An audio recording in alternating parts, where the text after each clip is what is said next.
across the UK, on DAB+, on YouTube, on your mobile, and on your side.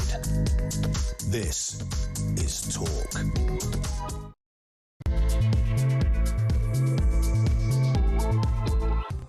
Well, this is The Late Show with Andre Walker and Asher Gould. And do you know something? I normally do a major introduction and talk about all the issues of the day. Listen, you're all going to phone to talk about Sadiq Khan being put in the House of Lords. Always remember something. Now he's in the House of Lords, he can't be Prime Minister, which is a definite benefit. But Asher and I are joined today by one of our old mates who's lost a load of weight and is, just going to update us on what's going on the patriotic right. It's Howard Cox. How are you? Woo, yeah. It's great to be back here. It's been such a long time, guys. Right. Don't diss me. Don't diss me when you start. I was about to say, you're looking great. I was about to say. So do me a favour. Have you lost weight? Have you? You said you'd lost weight. Yeah. Oh, congratulations. Nearly 5 stone. Okay, really? so do me a favour. So, you are one of the people who has always been supportive of things like low tax, low fuel prices, opposition to the European Union, all those things that our viewers and listeners would be interested in. But you initially started with Nigel Farage, and what happened? Just update us. Well, I'm a Thatcherite through and through. That's what so in the 80s, you were Conservative, right? Absolutely. Well, I'm 71 years of age now, you see. Happy birthday, mate. Well, not today. It's actually my wife's yesterday. Happy birthday to you. Yeah, Jenny. Say happy birthday, Happy Jenny. birthday, Jenny. Yeah, come on, let's move on. What's happened to me, really, is that in 2010, I actually set up a thing called Fairfield UK. And I was doing some consultancy work for some companies, and there's this logistic company with had 50 trucks. And one day I was having a drink with a guy in his office having a cup of tea, and he showed me his profit and loss, and there's this line that showed 44% of his costs was fuel, yes, of which 70% went to the government tax. Were you part of that big protest when everyone... remember that? Farm? Yeah, that's early 2000s, yeah. And that really changed things, and then Blair brought in laws to stop it. And I remember we were on air, and I said somewhere that was, because people didn't know where there was petrol. I said, there's this place in Camden. I drove past after, and there was a mile-long traffic jam. But it's getting like that now, isn't it? I've seen that fuel's getting to 175, is it, in some places? Well, that's the day they introduced a thing called the fuel price escalator, if you remember like that. Yeah. Every single budget, they put it up by inflation plus a penny or 2 pence. Yeah. And had it been, in fact, Cameron, when he came in with Osborne, when they came in, they were going to continue the fuel price escalator. So that's when I decided to set up a thing called Fairfield UK, and I got sponsored by the Road Haulage Association, Freight Transport, and a couple of other acronyms of the RAC. And you ended up in politics through... Well, that wasn't because of my good looks, it's because I have 1.7 million people supporting a fuel campaign. That's the reason why. And it is in this very studio that a certain person called Richard Tye sitting there on a Sunday morning, and I used to do once every fortnight, I did a motoring politics spot with him for half an hour. And he took me out for a cup of tea and he said, Howard, how would you like to be stand for London Mayor for his party? Which was the Reform, wasn't it? It was then, but it took me 3 months to say yes, and it fitted in well because that's when Sadiq Khan, possibly Lord Sadiq Khan, as we're going to talk about, was going to introduce the ULEZ expansion and bring that in. But so here was the interesting thing about that campaign. Look, I'm going to be totally honest with you, and I don't want to sound like I'm being sycophantic because you're my mate. You were the standout candidate, but by the end of that campaign, I lost my deposit, Andre. By the end of that campaign, you felt nobody cared. No. I mean, you were kind of pushed out of the whole thing. Explain what happened. So there was you've called the parish council, Sue, haven't you? What, me? Yeah. You had to go at what's it called? What's her name? Susan Hall. Susan Hall. Did you not call her parish council, Sue? You did. I heard you call her. I may have done that. No, in fact, we're friends. But actually, what had happened, from what I could see, she's done a good job. From what I could see, you had run a phenomenal campaign, and just at the end, there was just nobody who was going to vote for you because, do you know what I mean? You just weren't at that critical point. I think it's one of the first campaigns, national campaigns, well, it's London campaign, I know, that people were talking about splitting the vote. Yes. And yes. I was a victim of that, he said, and you were everyone's second choice. Who was the Tory candidate at that time? Well, that was Susan Hall. Susan Hall. Oh, right. Right, and but obviously, and she did well. She came second. But well, she'd have made you deputy mayor if she'd won. Let's be honest. We don't know. Well, no. She literally said, "If I become mayor, I'll make." Because your policies were very similar, weren't they? Scrap the ULEZ and all well, I was going to scrap all of ULEZ. She was just going to scrap the extension. and the congestion charge. Were you going Yeah, I was going to go for the whole lot. Yeah, it's going to be this one big motoring paradise. Fantastic. No Like it cyclists, used to be. no cyclists anywhere. Can I ask you a question? Because we've got loads of time to talk to you. Look, I personally believe, and you know, Asher and I kind of have talked about this multiple times. We believe the whole devolution thing has been a failure. Yeah. Honestly, I would abolish the mayoralty of look. Forget trying to win it. I would just abolish it. Forget trying to beat Sadiq. I think I used to work for the London Assembly. I think it's a waste of time. But also, when I look at the mayoralty of Manchester, also. And people are going to get very angry about this. I don't think the government of Scotland and the government of Wales and the government of Northern Ireland have benefited the UK either. You're dead right, and it's interesting you say that because one of the speeches I made, I think it was a hustings, I think in somewhere up in North London, I actually said, you know, exactly that point. I actually said, well, believe it or not, I might actually, if I get elected, actually get rid of me. I would actually get rid of the actual whole post, that sort of thing. Because you think about it, how many people, assembly members, we now got. We is a wrong word. I was a we with reform now. I'm not anymore. But we've got Alex Wilson now is in there, which is quite good. Our problem with at the moment in time, and I've got to blame Nigel Farage big time. He wasn't leading the party at the time, so we didn't have that. But here's my criticism. Here's my criticism of David Cameron. Here's my criticism of Theresa May, Nigel Farage, all these people. I always said about the London Assembly and the Mayor of London, if you think it's crap, get rid of it. Not let's put a terrible candidate up. Look, Susan Williams is a lovely, Susan Hall is a lovely woman, but you know, she was never going to take on Sadiq Khan in the robust way that she needed to. And they basically just put up somebody to vote for. But it's forced on us, isn't it? I mean, I think Birmingham and a lot of other cities said we don't want a mayor, and they forced it on them, like Brexit. You know, Well, Andy Street was he was a Tory mayor of Birmingham, but he lost last time. Yeah. And when you think about it, the mayorship gave birth to Boris Johnson. But with respect, he wasn't the mayor of Birmingham. He was the mayor of the Was it West Midlands? Well, yeah. No, but like a unitary authority. But what is authority. West Midlands? Right. Well, it's like Greater London, isn't it? Yeah. It's like, you know, it's Greater Manchester. I mean, I get upset about the fact that I watched the auction of piety, as I call it. If you remember the coronavirus lockdown, you know, you would have Sadiq Khan saying, "I'm going to shut the schools," and then Nicola Sturgeon going, "I'm shutting the schools and the churches," and then Mark Drakeford going, "I'm shutting the schools, the churches, and the supermarkets." Jimmy Cranky was always in the lead on those. I remember seeing Andy Burnham stand up, and I can understand why he does it because he's a technocrat. He stands up and he says, "You know what? We need a lockdown in London right now." And somebody said, "Why?" Well, because we had a lockdown in Manchester when we didn't need it. So now they should have... I mean, they're all just shutting the economy down. And what's going to happen with all of this devolution? There's going to be 4 people in the stockbroker belt, probably in Buckinghamshire, who are just going to pay for the taxes of everybody. Sadiq Khan, the more he fails, the more electable he becomes. I'll tell you why. Because if he is a disaster at running this government in London, then he's got 75 press officers to blame somebody else. So the more crap he is, the more he can blame it on somebody else. Well, he's unstoppable simply because I think I've given you this example before, but you know, he's won 3 mayoralties in London. He's probably going to win the 4th one, and this is example why. When I was campaigning in Whitechapel, I was walking down the high street there, and on the corner shop there's a little newsagent there, and this guy rushed out, lovely Pakistani man, fantastic guy, really good guy.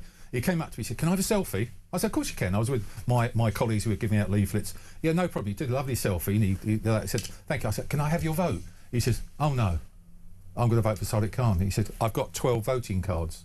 Yeah, all with his name slightly spelt different. You should have asked him before the selfie. Exactly. I think the sad thing about Sadiq Khan is, I honestly think, so I always say about politicians, normally honourable gentlemen, you know, you and I have disagreed on occasion, not many times, but we've disagreed on occasions, but, you know, I always think that if we get together and debate, then in the end we'll get to the right result. Sadiq Khan loves hatred. He loves division. He loves people being set against each other. That whole ULEZ in Bromley, he wasn't interested in cleaner air. He just saw them as the enemy, and he just had a go at them. Well, I can give you an exclusive because I'm talking to some criminal barristers at the moment. I'm trying to raise some money. So am I.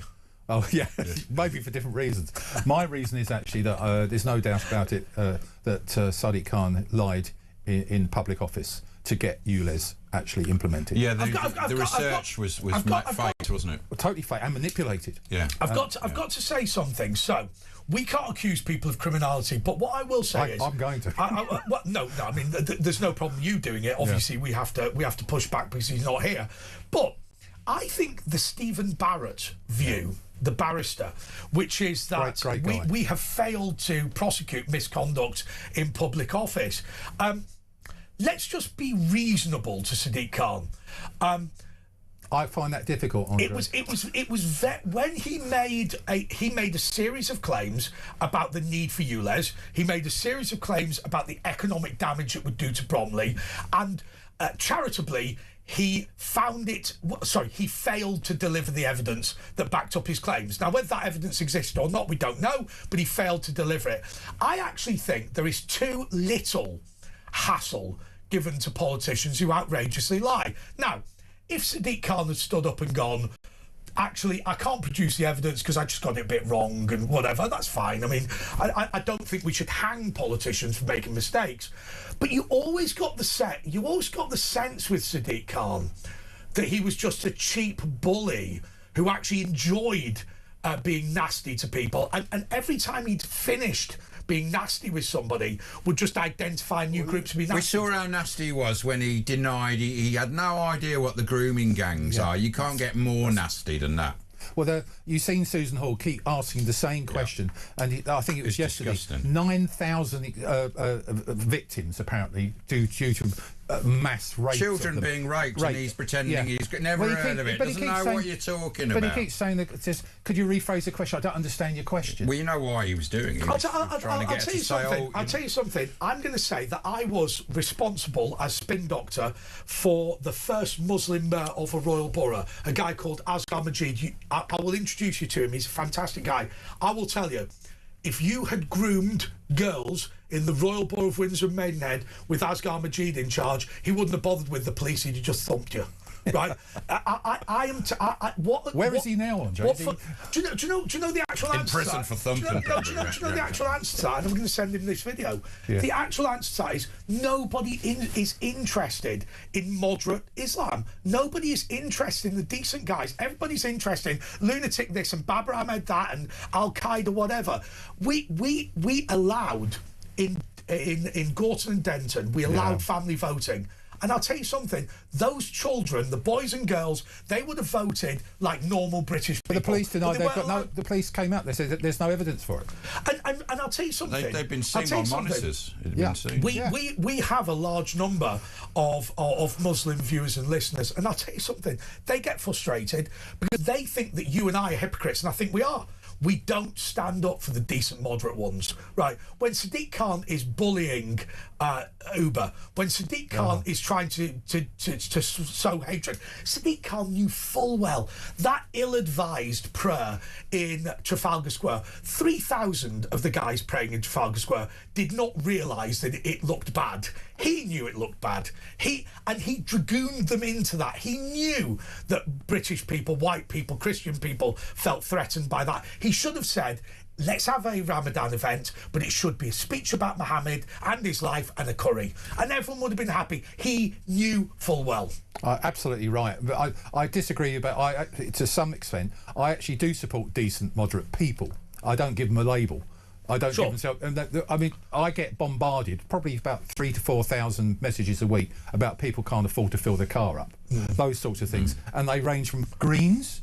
They even drive cars because they've got to deliver their sort of veggie bakes and that sort of thing, and all the way through to right wing, whatever they are called. And I hate the right wing label because it's so fragmented. But I do passionately care about decent, good people, and that's what we should be fighting for. Can I ask you about that right-wing label? In fact, we'll probably do it after the break, but one of the things that's interesting for me is I'm increasingly finding that myself and indeed Asher and indeed the people on this show, it's not so much left versus right anymore. It's patriot versus internationalist. But we can chat about that after the break. And we will. 03444 991,000 if you want to talk to Howard Cox. He's now spokesman for Advance UK. It's Andre and Ash on Talk. Give us a bell. We'll be back after this.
across the UK, on DAB+, on YouTube, on your mobile, and on your side.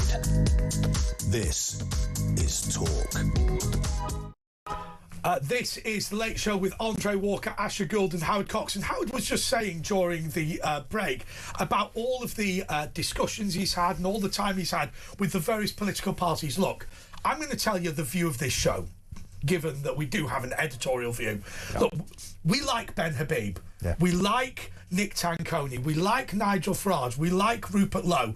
And honestly, we think that they should put all of their vanity aside and come together. And honestly, we think that we don't care that Rupert Lowe doesn't like Nigel Farage. We think that we've got a good group of A-listers there, and they should just... Why am I wrong? You're not wrong to some extent. You're wrong 25%. There's no way that Nigel Farage and Rupert Lowe ever work together again. That's impossible. The hatred goes too deep. But what if I don't care about their hatred? What if I say to them... Which one do you hate out of them? I'm not a great fan of Nigel anymore. I've known him for 15 years. He basically throws people under the bus at any time it suits him. And what he did to me was terrible. So what did he do? Fundamentally, I mean, I also stood down in Dover and Deal and came second. No, but what did he do? Well, I'm about to come on to that because it's related to that. So I stood as the London Mayor, and then I stood down in Dover and Deal, and as I say, I came second. Did 3.5 weeks campaigning and did quite well down there.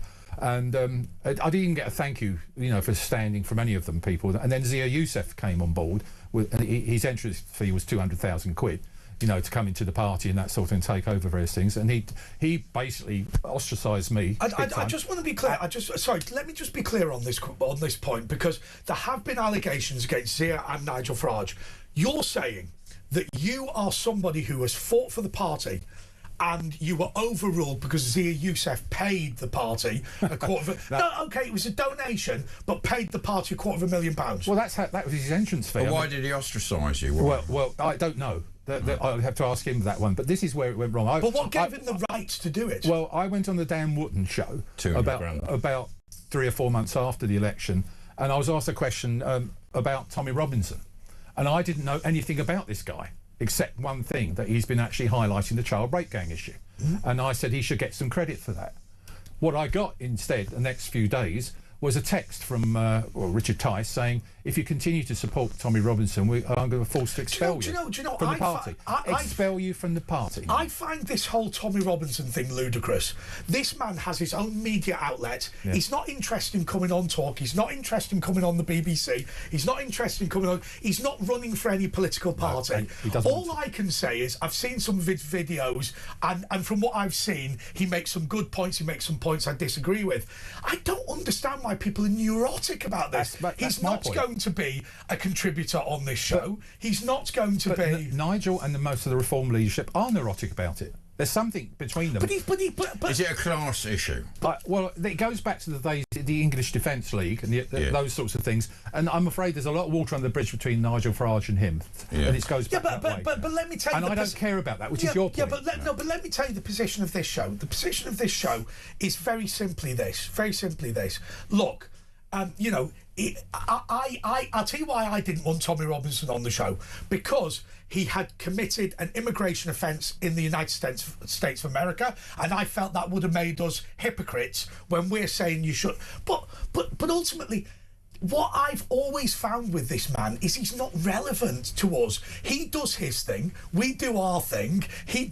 Well, he's relevant to 3 million people last year. No, sorry, that wasn't the point I was making. The point I was making is he's not going to join Reform. He's not interested in coming to Talk TV. He's not going to go on GB News. He's not going to go on the BBC. But because of the decision that Reform made with me, threatening with expulsion for doing that, but what were they accusing you of doing? Well, basically supporting Tommy Robinson. Anything to do with Tommy Robinson. That was it. I'm afraid if you continue to talk about him in a favourable way, you will be expelled from the party.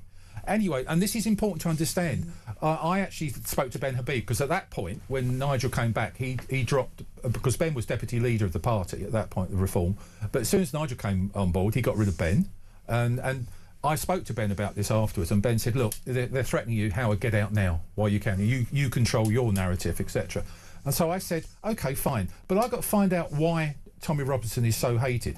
So I spent 2 hours with him in prison with him, you know, sat with him, and when he was in this solitary, you know, poor. He had to put himself in there. Didn't he? By the way, when I went to that, I heard the Muslim prayers being shouted as I walked through the prison. Yeah. So it's a scary place. But hang on a second. Look, I will tell you this. Look, Tommy Robinson is a political campaigner who deliberately goads the courts into. I don't support. So what? The bit I don't understand about it is he's not going to come on my show. He's not going to come on GB News. He's not going to come on the BBC. He's not going to do any of that sort of thing.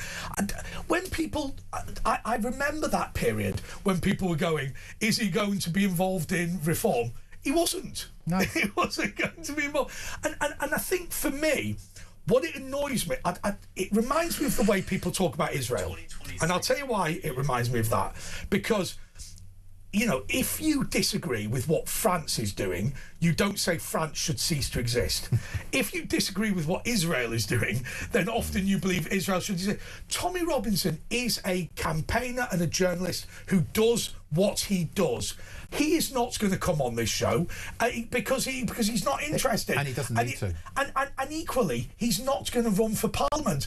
I just don't understand why. He's come on a long way. Look at him. He spoke at Congress last week. You know, people like J.D. Vance love him, and he spoke to the Israeli Senate. You know, he did that sort of thing. And in Poland, he's been there all over the place. He's now come from that person, the Luton so-called skinhead fraternity, all of those sorts of things, to a person who's a quasi-statesman-like. I think, okay, I buy that, but in opposition to him, you have to remember, in addition to him being a guy who's I mean, look, I've always said his performance at the Oxford Union was one of the most impressive speeches I've ever seen in debating, and the Oxford Union obviously is the home of British debating as far as I'm concerned.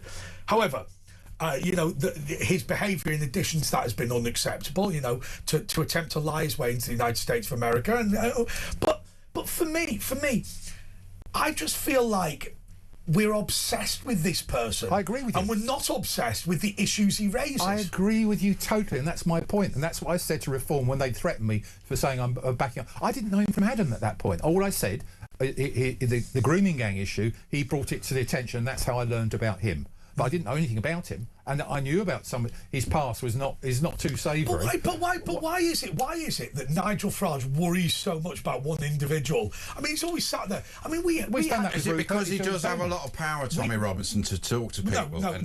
Let's move it on slightly. We had George Gilbert sat in your seat. No. You might not watch Big Brother. No. I don't imagine you're a big... I've never seen it in my life. Okay, reality TV doesn't look like your thing. No. You look more like a Gardener's World man, if I'm being totally honest. I must say, my opportunities are doing very well, by the way. One man and his dog. But George Gilbert is somebody who appeared on Big Brother, and he was thrown out by woke people, and he's clearly somebody who just wants a debate and kind of may have misspoken. It wasn't a big deal. It was very interesting that he was thrown out of Reform. Not refused to be a candidate, but thrown out of Reform. Here's my question to you. Is Nigel Farage overly paranoid about anybody who might do reputational damage to the party? I don't think it's the reputational damage. I think it's because they give reputational damage to him personally. But is he overly paranoid about it? I don't know. Because that's the allegation, right? Well, I wouldn't say he's paranoid about it. I just think his ego just doesn't allow anyone else to shine. He has to be the only one on show. Look, I belong to a party called Advance UK, and what other leader, we all say we like Ben Habib, and there's a reason why is he set up a mechanism in the party called a college, which I'm a member of, where there's about 30 of us on there. We're all critical mind, we got our own specialities, mine's on transport and the economy, that sort of thing. And we come together and produce policy. But the other part of what the college does is to scrutinise the leader. If he doesn't perform, we get rid of him. So Ben set up a mechanism to get rid of him. Yeah, but what other leader would do that? Okay, let me go back at this. I studied political science at university. I can guarantee you that having a college to scrutinise the leader in political science terms is brilliant. It's a solid gold vote loser, though. Come on, nobody's going to go down to the ballot to answer your boxes. question just now about bringing the right together, all those four you mentioned, and I think Nick Toney's a great guy, Tenconi. Underrated, by the way. I think so. He's incredible. I listen to him speak and talk. He's very, very clever. And I've been on the same platform with him. I will tell you the problem with Nick Tanconi. It's because of the way he speaks, because he's working class, and the fact that he's a hard lad, because he's It's a Tommy Robinson problem. Because he's a hardline Christian. Well, he's a fitness instructor, so he's a big boy. But basically, he doesn't fit the bill. No. If he was a fat 50-year-old who works in the City of London, then he could say all those things and nobody would care. Well, you were asking why they're coming together. One of the things is that Ben set up Advance UK for Rupert to lead. No, I didn't. I said the college was a solid gold vote loser. No, I agree with you on that point of view, and that's what Rupert Lowe agrees with you on that one. But Ben doesn't agree with you on that one. Why are you saying it's a vote loser? Because it's not. The problem is it's process. Right. Well, it's not process. It's no, it is process. Well, it's a process. It is. You can't knock on somebody's door and go, "Hey, we've got a college of electors that scrutinise our leader." And we're not that stupid, Andre. We're not that stupid. But the college produces cast iron, bulletproof policies. Yeah. It's not one person. Look, I mean, at the moment in time, you have no idea how much I want you to be right, but you're wrong. No, but it's never going to happen. Zia Youssef comes up with the policies with Nigel. Correct. And that makes it lean. That makes it lean. The problem you've got between Ben Habib and Nigel Farage is this: Ben Habib, I swear to you, is the man I completely agree with. Howard. Give us a second. The man I completely agree with. However, if you are running for government, you have to be slick, you have to be focused, and Nigel Farage is right. I mean, your hero Thatcher, she wouldn't have a committee. She decided what was going on. And, Trump's the same. He's shown success. He's a one-man.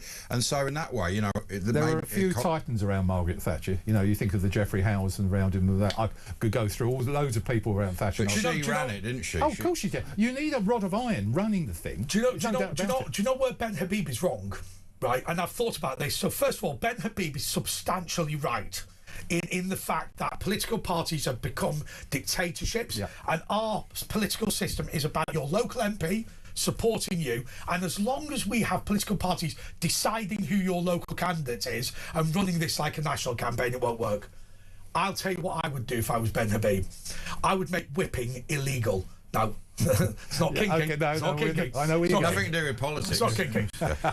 But if you and I went to the ballot box together on the general election day and I told you which way to vote, then that would be illegal. If I said, if you don't vote for my candidate, I will expose the fact you're having an affair. You're not, but imagine I said that. Honestly, Jenny, that would be both. That would be both an electoral offence and blackmail. Yeah. If, however, I was the whip of your political party in the House of Commons and I said, vote this way on substantive legislation, which is more important than an election, it would be entirely legal. And if I said, I am going to expose your affair, you're not having an affair, but imagine you were, if I was to say, I will expose your affair unless you vote for this legislation in the House of Commons, that would be legal. Whipping needs to become a criminal offence because it's parliamentary privilege. That's what you're saying. But my point is, if it's illegal to blackmail somebody in the ballot box when the 650 people they elect get blackmailed, it's crazy. If I tell you what Ben Habib needs to do, he needs to say, the PLP, the Parliamentary Labour Party, and the 1922 Committee, both organisations presumably are stone dead at the next election, but they should have real power. And what we should do is what happens in the United States of America, where the Prime Minister has to fight for every single legislative vote. Not open. Do you know when I worked in the House of Commons, the first thing that my Member of Parliament was told, if you ever get caught in a brothel, phone up the whips first. You go, well, don't phone them, because all they do is write it in a book and then blackmail you later. But blackmailing people over a literal piece of legislation is crazy. It needs to be a crime. And that would be the college. Well, going on to the whip situation, this is another exclusive for you.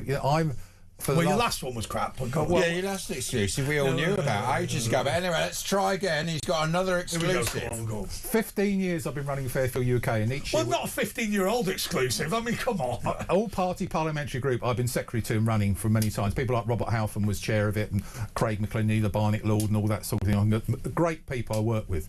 We're trying to set it up again now, and I have to give credit to Labour. I didn't expect 2 budgets. I could get a freeze of fuel duty Is again. this the exclusive? Yeah, no. Have you got? You haven't got that yet. You're building it up. I'm building it up. Oh yeah. Sorry, are you welling up? Are you sorry, not? The exclusive's going to be setting up an all-party parliament. No, but it's related and to... nobody knows what that is. You're related... Get ready, everyone. Come on. You're relating to the whipping point you're making. Yeah. This is what I'm saying. Is that you're launching a podcast? Because APPG, all-party parliamentary group, the clue's in the title, you have to have all parties. Yeah. And that Labour have been whipped not to join the Fairfield UK APPG.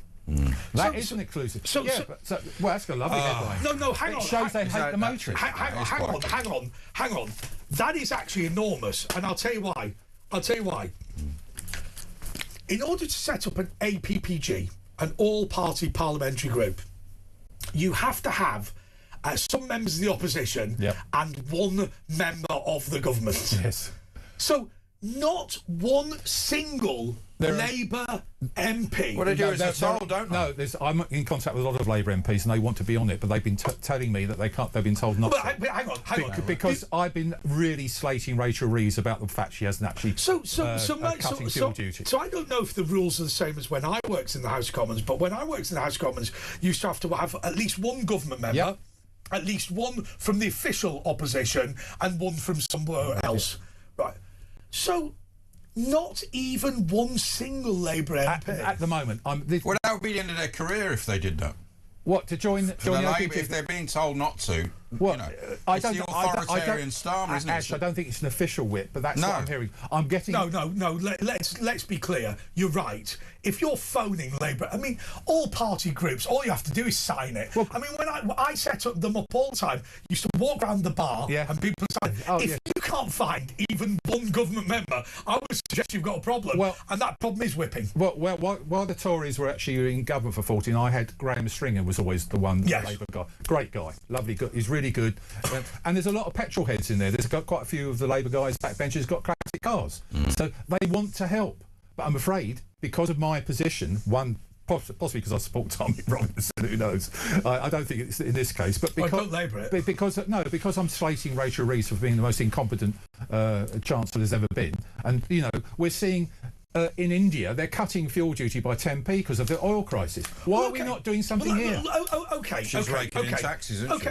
Let's do VAT, let's do this really simply. So, every single one of you watching and listening to this has heard what Howard Cox has said, and what he said is that he's trying to set up a parliamentary committee to campaign for lower fuel duty. A pretty uncontroversial thing. Right. All you have to do is go on Google and literally type in constituency locator, and you will find one or the other websites which give you the ability to put in your postcode. Put in your postcode, and then the name and email address of your MP will come up.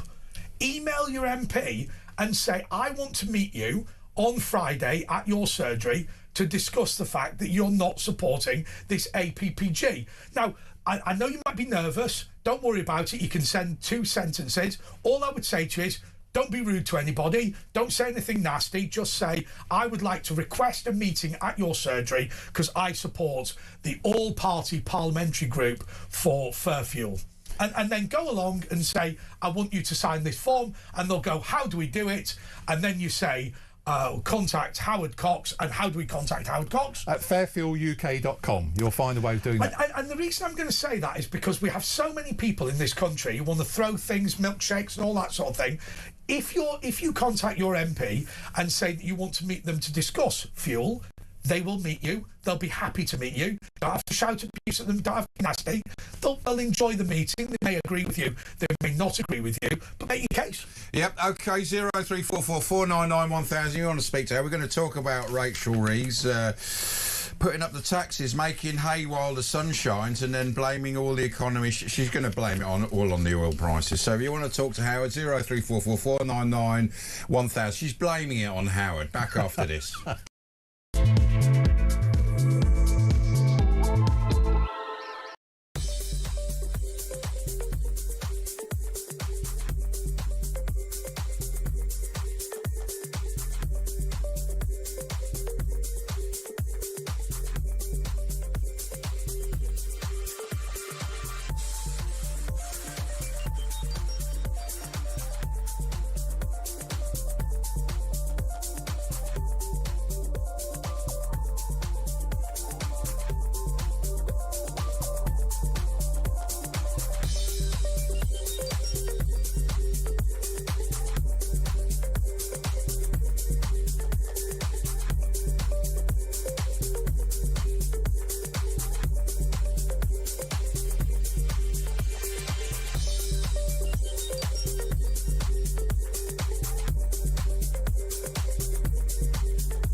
across the UK.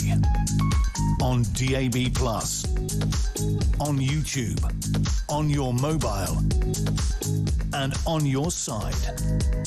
This is Talk. Yes, this is the Late Show with Andre Walker, Asher Gould and Howard Cox. And Howard, look, I want to ask you this question. Where do we go next with our patriotic movement? Because, you know, I see loads of people who are supporting us, who are in support for fuel, opposition to the European Union, defence of the country, support for our borders, and but we're all over the place. Well, I'm obviously biased. I'm going to say join up to with Advance UK, because. And why should we do that? Well, because I'm not against it. No, you're not. Obviously, it's been a party set up and got one of the fastest growing parties ever in the Western Hemisphere. Apart from everyone else. No, apart from I was going to say Restore. No, I'm not joking, because if you think about it, Greens, Restore, Reform, all of these new parties are doing phenomenally well. Yeah, I mean, it is. I mean, Advance UK, as far as I'm concerned, they have a particular, I suppose you could argue, ethos that I totally support. And that ethos is built around Christian values, Christian faith, all those sorts of things that matter hugely to me for having a decent country and getting our country back. Can I ask you this question? I don't see it with any other party. If I go to look, I live in a safe Conservative seat where Jack Rankin is a member of Parliament. I think it's pretty obvious that most right-wingers would vote for him. But if I go into, I don't know, AN other place, and I've got a ballot paper in front of me that says Restore, Reform, Advance, UKIP, Conservative. Okay, how do I know which one I want? Well, that's the job of us to actually get that message across. Well, what if I like them all? Well, if you like them all, it's a bit like that, isn't it, at the moment? But it's a serious question, because remember, I agree with you. Remember, you disgraced yourself in that mayoral election because nobody. What did you do? No, hang on a second. I didn't hear about it. It's exclusive. Hang on, it's a serious point. Everybody thought you were the best candidate, but you lost badly because nobody had confidence in you. That's the point. So if you look at Nick Buckley in Gorton and Denton, he was a perfect candidate. He was the best candidate, easily the best candidate, and as they say, beaten by Lord Oink. Those things can happen. Remember, I've publicly said that you disgraced yourself with the result, and Nick Buckley disgraced him. It wasn't because you were bad, it was because of the circumstances, and believe me, those circumstances where 5 right-wing parties could happen again. Well, you've hit the nail on the head. My dream is for Restore and Advance UK to come together for a start. That would happen. Rupert, will that happen? I think Ben Habib's up for it. We're still 3 years away from election. That's the point. We got time. And I believe that, Rupert's mind is incredible, so is Ben's. The two of those people would actually rock. But they've been talking about that for ages, and it seems to have stalled. Well, it's stalled for reasons which I can't. No, hang on. We can explain it. We can explain it because Ben Habib and Nick Tanconi have publicly asked Rupert Lowe. Rupert Lowe's an egotist. And he's not returning the calls, apparently, is he? We heard that on Plank of the Week exclusively. Ben said it. Well, you've heard it from Ben. I bet. But you say about he's an egotist, but all of them are egotists, in my opinion. You have to be an egotist. I understand that. Look, I'm not going to be critical of these people for getting to the top in the way they have. The frustration for us is, look, the people watching and listening to this, how would you know this? Because you knock on doors and talk to people. They don't give a toss that Rupert and Nigel don't like each other, and Ben does it. Actually, to be fair, Ben likes everyone. But the reality is, most people watching and listening to this want to say, and I won't use the word, F off, get together. We don't care about your personal vanity. And I know it's not you, Howard, but when are these parties going to actually say to their leaders, grow up? It's not a case of growing up. No, it is. It is a case of growing up.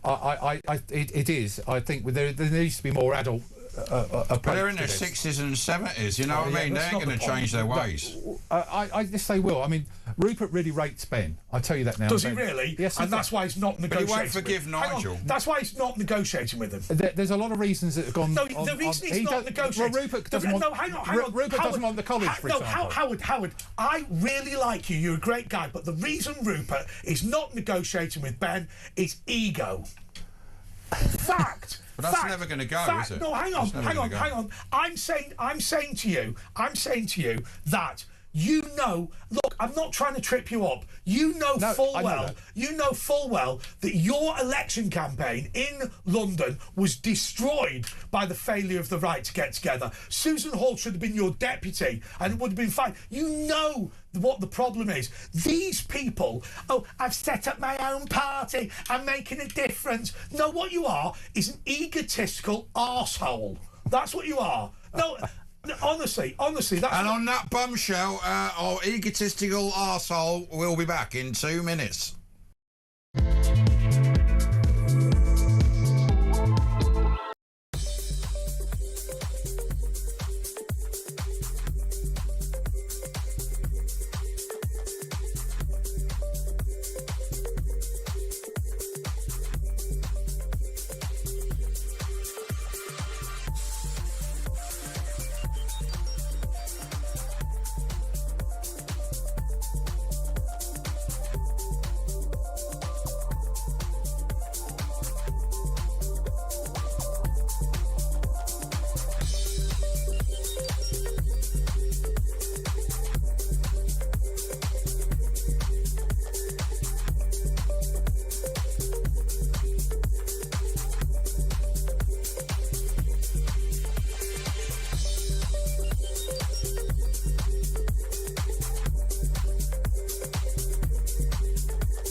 Across the UK, on DAB+, on YouTube, on your mobile, and on your side.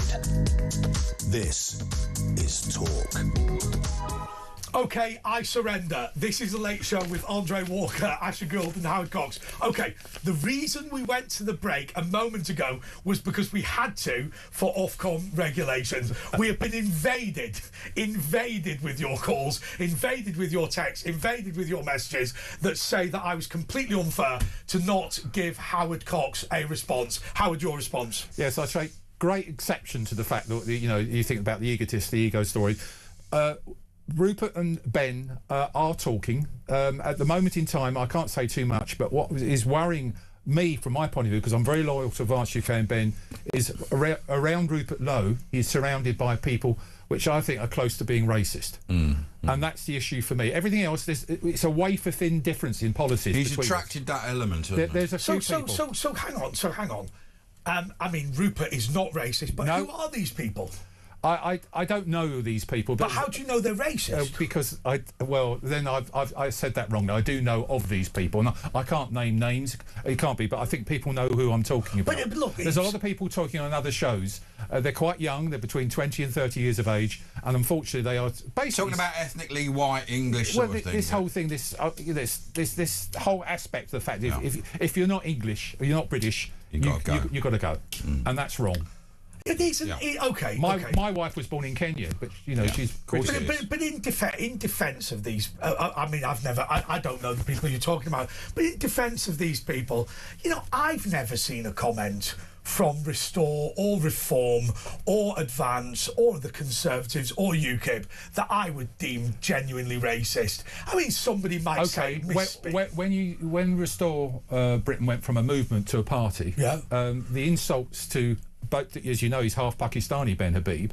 The insults, you just look at Twitter feed, about 3,000 comments. No, be fair. It's dickheads on social media. Yeah, I agree with that, and a lot of them are bots and all. Sorry, I shouldn't use that term. Well, I agree with you though on that social media. I mean. Yeah, but some of the comments were coming from people I do know who were members of Restore Britain Party. And they're getting a bit tainted, a bit like what happened with the EDL when he had to get rid of that, and he's getting the wrong people on board. And also happened with, didn't it, UKIP originally, when Nigel Farage, you attract the wrong sort of people, and that's why they're being very careful at Reform. But they will never come together, will they? With Nigel, not in the short, no. Certainly that will never happen. Not with and Nigel. he's the main man at the moment on the right. So Don't that's forget a big. this. Actually, 3 years to the election yet. There's no way that it's turkeys and Christmas. So we've got time to build that relationship. But you've come back after the break, and you've effectively said that I'm wrong in the following respect. I thought that all of these parties were effectively the same thing, but different egos. You're saying they actually do have different policies. Is that right? There's not much difference between Restore and Advance UK, but Advance UK have got more concrete policies. The college is creating the thing that it's you the college, man. Yeah. No, look. I told you to your face. Yes, you I'm did. a political scientist. I love it. Just nobody will vote for it. Yeah. I told you. Yeah, but we won't tell them it's a college. I cannot tell you. I won't knock on the door. Oh, by the way, I'm coming from the Advance UK college. I cannot tell you when Ben Habib said he was creating a political college to hold a leader to account. I cannot tell you how much I wanted to pick up my phone and not send him a text message, send him an inappropriate video message about it. However, normal people are not like me. No, but it's because of what happened with Reform, isn't it, basically? He wanted a democratic system in his party. Well, that's what Ben... He fell out with Nigel because he was trying to democratise Reform. Yeah. At the end of the day, it was Nigel. Whatever Nigel said, Nigel went. And obviously, Zia got in there. And Richard Tice, I was a close friend with. He's not at the races anymore. But can I defend Nigel Farage? Because I think so. Look, you and I have been around for a while, and I met Nigel Farage for the first time in 1999, which is probably one of the earliest meetings. That's before me. The big problem here is this: there is something in this country called a duty voter, which is, in addition, in order to be the British Prime Minister, you have to be both somebody people politically agree with and somebody that they believe it's appropriate to be Prime Minister. If you look at the last election, everybody knew that Keir Starmer had no policies whatsoever, but he'd been Director of Public Prosecutions. He was deemed to be a reliable person to get in.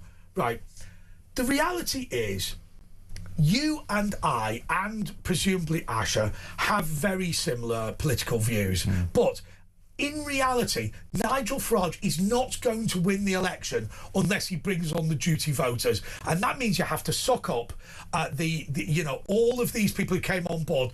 I mean, there's what, Tory Mark II, you mean? Well, yes, and I'll tell you why.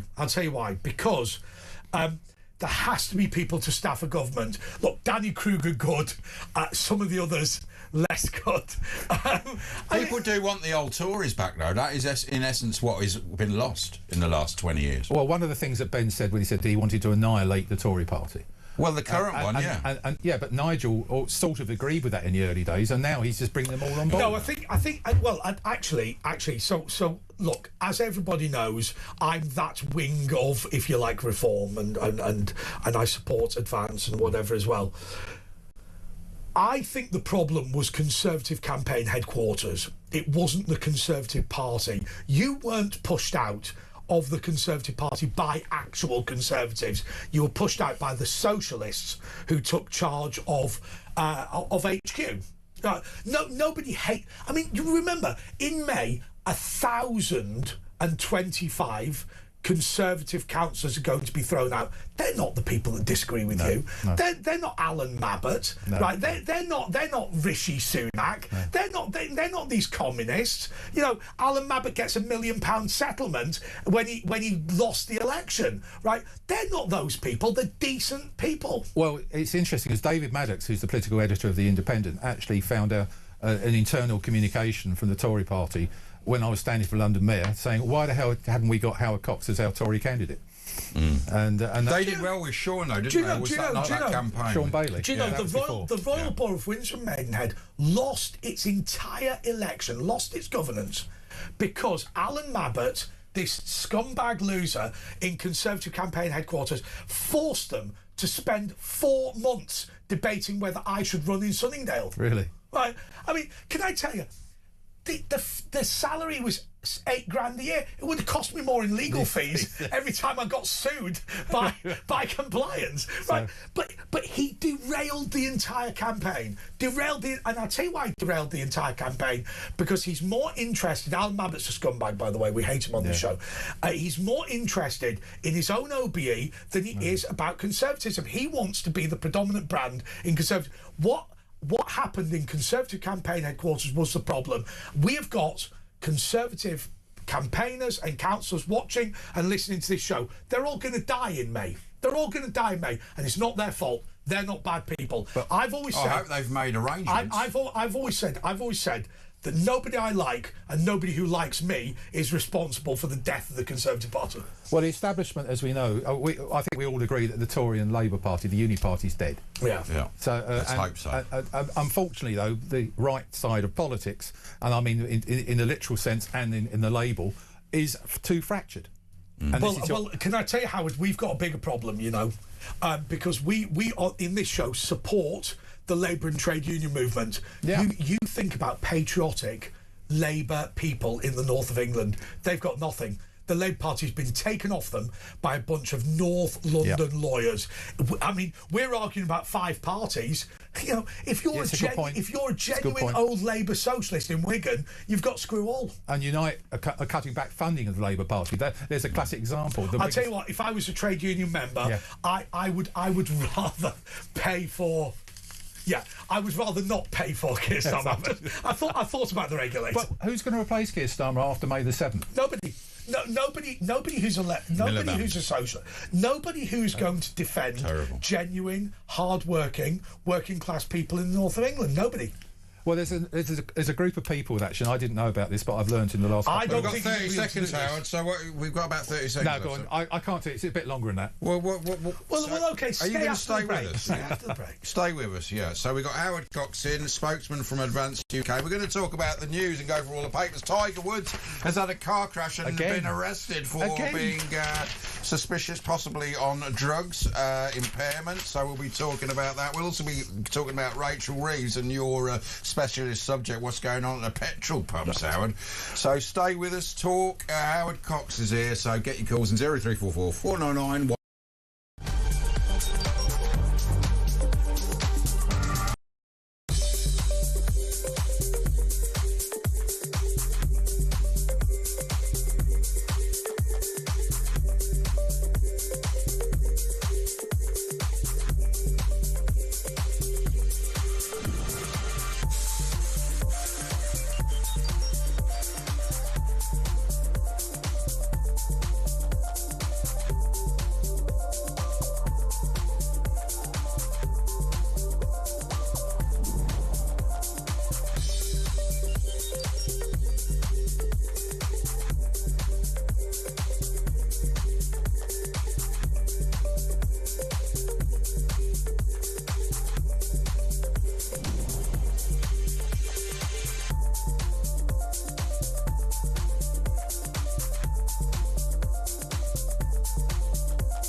across the UK.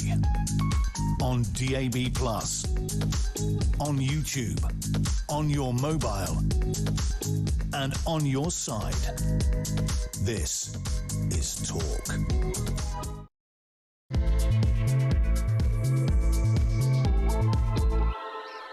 Okay, this is the press preview with Andre Walker, Asher Gould and Howard Cox. Howard is looking beautiful. I'm not going to have a go at him, but he is looking beautiful. He's lost 5 stone. Yeah, 5 stone in 6 months. You need to have your jacket taken in, don't you? When your clothes are too big. He's got double-breasted trousers. Yeah, they weren't originally. Anyway, we're going through the papers, and in the Soaraway Sun Tiger car crash arrest, and you can see his car's on his side. He's definitely broken it.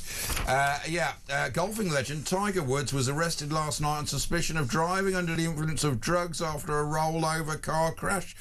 The ace was said to have clipped a truck's trailer, that'll do it, as he tried to overtake and flip his Range Rover on its side, but it looks like it stood up well. By the way, I agree with the way the Americans do this. They don't have a breathalyzer, they don't have a drugs test. What you have to do is like put your thumb on your nose and like walk along or whatever. Right. The reason is because they're not interested in how drunk you are. They're not interested in the amount of drugs. They're interested in whether you have any coordination whatsoever. Now, the reason I don't have a driver's licence is because even stone cold sober, I have got no coordination whatsoever, right? You know, I used to go to PE at school and they go, stand there like that, and I used to fall over and they go, you haven't even done anything yet. Those people are dangerous.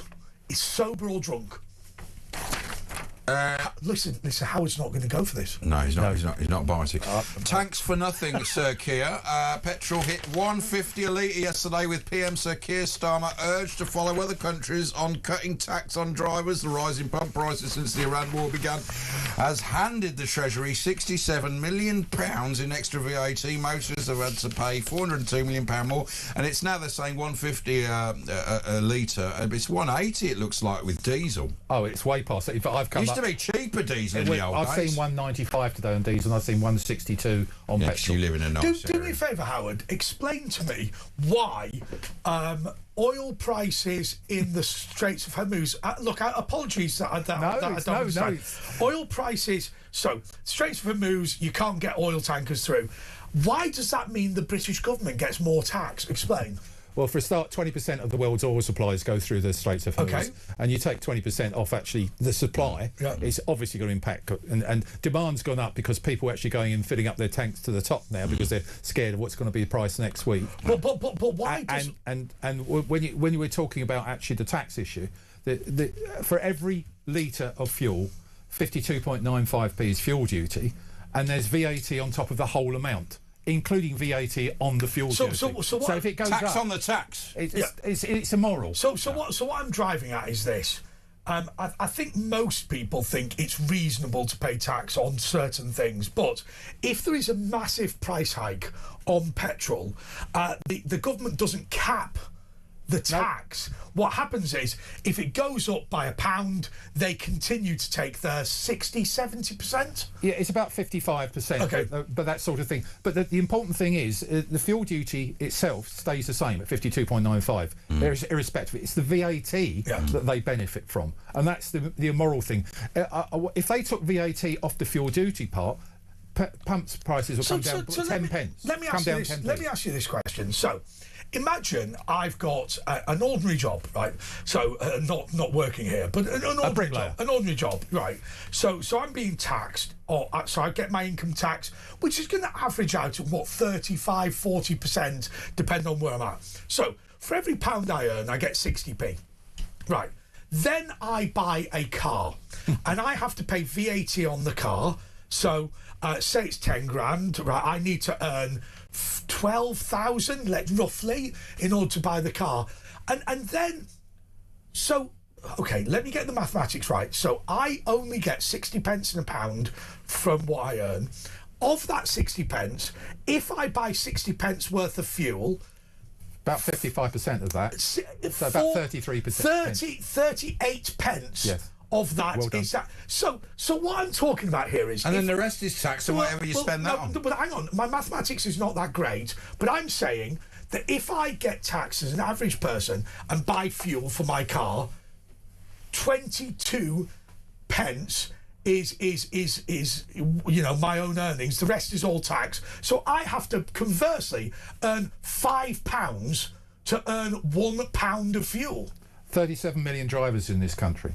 That 80% of them absolutely can't do without their vehicle. Yeah. Simple as that.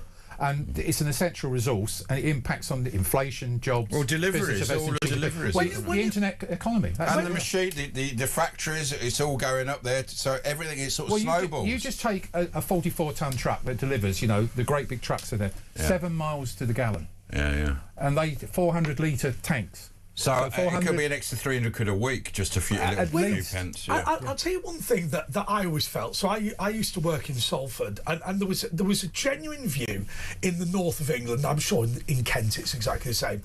There was a genuine view that all transport policy was made by people who could get on the tube. and actually, you know, if you live in Lee and you've got a job in Salford, you ain't going to jump on the tube because there isn't one, right? You have to drive. And you sat there thinking, it's just a punitive tax. And when Ed Miliband sits round and goes, if we put up tax, people will get out of their cars. In exchange for what? Walking 15 miles. We did a survey last week, an opinion poll of our supporters, and it was in fact open to anyone. But 12% of the people that responded are actually giving up going on a regular basis to have their chemotherapy and radiotherapy. They need their car to get to the hospital. Yeah. That's this social. People forget about, yes, it impacts on the economy big time, the cost of fuel and the cost of transport, but the social cohesion, meeting your family, going to see your friends, going down the pub. Just going for a drive like you used to be able to do. The Sunday morning drive, we used to love it. I remember I proposed creating a town council in Windsor. It doesn't matter whether you agree or disagree with it. And I said, hey, we could do it in the town centre. Well, what about the car park? Oh, all the councillors, all the MPs, all the MEPs in the old days, they've all got cars. You and me have to get on the bus or on the tube. And the reality is, you know, it's quite hard if you've got 3 kids and a load of bags from Tesco to sort of, you know, get onto the bus. Well, the bus also, in our area, finishes at 7 o'clock at night. Yep. You know, if you want to go to my daughter, well, not now, she's getting married in 2 weeks' time, but she wanted to go to a nightclub in Tunbridge Wells. You know, 7 o'clock it finishes. Can't go to a nightclub. I want to ask you this question because I think this is going to become a critical question. Killed all the nightclubs. Yeah, I think exactly. I think this is going to be a critical question in this country. Look, we desperately need. We desperately need cheaper fuel. We desperately need fracking. We desperately need North Sea oil. We've said on this show multiple times, I'm sure you're aware, that Ed Miliband is a pagan. He's a religious fundamentalist who believes that we should all die in order to worship the earth. How bad will it have to get before? Will Labour ever change their mind on this? I can't see them changing their mind, but there are. Having said that, going back to the point about not getting Labour MPs on my APPG, there's a lot of Labour people out there that they won a lot of rural seats in the last election, so they've got a lot of basically people who need their vehicles, etc. And of course, there's a little matter of the sole traders, the plumbers, the electricians. That's who it affects the most. The people, the traders who use the cars, like you're saying, it costs them hundreds of pounds extra a week, thousands a year. But hang on a second. If Ed Miliband has willfully destroyed the smelting in Port Talbot, some guy who paints for a living has got no chance. Yeah, but he's going to go on the dole and he's going to take benefits. No, I'm saying Ed Miliband doesn't care because he's a religious fundamentalist. There's going to be 3 years of it until they've gone. It's not going to. And that's what Sadiq Khan did with the U-list. People, businesses are not coming into London to go get a quote. I'm doing your decorating or something. Or they don't come in there because they've got to pay 15 quid. And you can't park as well. And you've got the bicycle lanes. Shops are now suffering. And they charge huge amounts of parking, hospital car parking. Yeah. You know, you don't choose to be ill. Do you know? I've got a very good friend of mine who says if you go into London, park wherever you want because it's just a waste of time. Get the fine. Just price it. It's cheaper. Price in because you know ultimately you drive around for hours and it's not just London but Oxford and places like that, and you just think in the end, just say to yourself, if I can't afford the 25, 30 quid fine, just don't go. It's in a car park in central London now. It's £60 a day to park. I know, but NCP I mean, have it's cheaper to get the fine. Yeah, I know. I'm afraid that it's going to get worse. And, you know, you've got the 15-minute city scenario as well, trying to keep us all controlled. They don't want us in our cars, do they? I mean, what's going to happen when, you know, Tesla are making these now taxis that are going to come out at some point? Is that going to change What, the self-driving ones? The ones that literally there's no steering wheel in them even. And it's amazing because the thing is with the Tesla ones, the Waymo of the, you know, LiDAR and all this, Tesla's not going to bother with that because he's got billions of miles of footage from all the Teslas around the world, and it's just using the visual sort of aspect, and apparently it's working out really well. And apparently taxis are going to be, you know, a quarter of the price they are. You'll be able to buy your own one for 30 grand. What's the future looking like on the roads? Sounds utopia, doesn't it? Yeah, I mean, do you think it's going to... I mean, do you think it's... You don't... Because there's the human element in all of this. And I'm afraid, you know, I've actually been in one of those cars where I sat in the passenger seat and no one was driving and those sorts of things. Yeah. And it scared the living out of me. But was it all right? It was clever because I was in an open area used circuit. to it, won't you? But when there's a dog that side and a little baby that side, which way is it going to go? With respect, You hit Howard. the dog. With respect, Howard, you are a bigger expert on driving in cars and all that than me. I think the big problem is this, and I've said this before. Transport for London was created in order to integrate transport, and Transport for Wales and Transport for Greater Manchester, they've all followed behind. Actually, what's happened is the equivalent of Manchester City becoming the owner of every football club in Greater Manchester. What has happened is not an integrated transport policy. The bosses of the Tube have willfully destroyed the roads because it costs money to maintain roads, and if you destroy the roads, then you get more people on the Tube. The reality is the cartel has taken over the opposition. So these wonderful potholes is an orchestrated deliberate process. But you destroy the economy if you destroy personal transport. No, it doesn't matter. It doesn't matter. You've got to remember. Sorry, I shouldn't have had to go like that. But what Asher is saying is logically sensible. However, these people are siloed in their own world, and they're just basically saying that the more we stop traffic, the more people get on the Tube. Asher said to me he got this, you know, these particulate detectors. I've I bought one night when I was a bit, you know, you buy stupid things. I bought a particulate meter. You went down I went down the underground, and it literally went above the actual scale and said toxic, you know, and so they don't really care about it poisoning us. Well, I came into this very studio and I with my actual meter, which I did, and I went to 18 underground stations and measured roadside level down the Tube. 4,000% more particulates down in the Tube. Because it's all metal and over hundreds of years just in the air. And asbestos. And I will tell you something else. Asbestos, man. The one advantage. So I've never owned a car. I've never driven. Have you ever wanted to? I crashed my driving instructor's car. I will say this. The lollipop lady came from nowhere. It wasn't my fault. It wasn't my fault, and she wasn't badly injured. But I mean, she was. Look, it was just a tap. But anyway, I decided at that point, me and commanding vehicles were just not the thing for each other. The kids never forgave you, did they? However, look, I run over a lollipop lady. Right, let's be blunt. What I will say, and that was the test. But what I will say is this. There is one advantage with drivers, whether you like them or not, whether you think cars are brilliant or not. If we do not have private owners of private cars, then the trade unions in the transport sector will absolutely nail us to the desk. Nail us to the... I mean, if you look at London 2012, you know, the Tube drivers just went on strike, you know, a couple of months before, just because they wanted a couple of grand as a bonus. Just there wasn't any, we're doing anything more or it's more difficult. It's just loads of money's being spent in East London, give us £5,000. That will be our world. And this is a very salient point. We're still the highest tax drivers in the world. even after 15 years of me getting it frozen. Well, Wayne says, guys, I ordered some new patio furniture. The company had a £25 fuel surcharge on top of their delivery fee of 50 quid. So if this becomes normalised, fuel surcharge will stay. Have you done any research? Because I remember when I worked in local government, we defeated a Liberal Democrat group that said they would increase the cap, and we knew what the cap was. Do you know what the fuel duty would be had you not campaigned? I'm glad you've asked me that. Because he's done the work. Of course I have. In fact, go to fairfielduk.com, go down to the middle of the page, on the home page, and type in your miles per gallon, what fuel you use, and how many miles you do a year.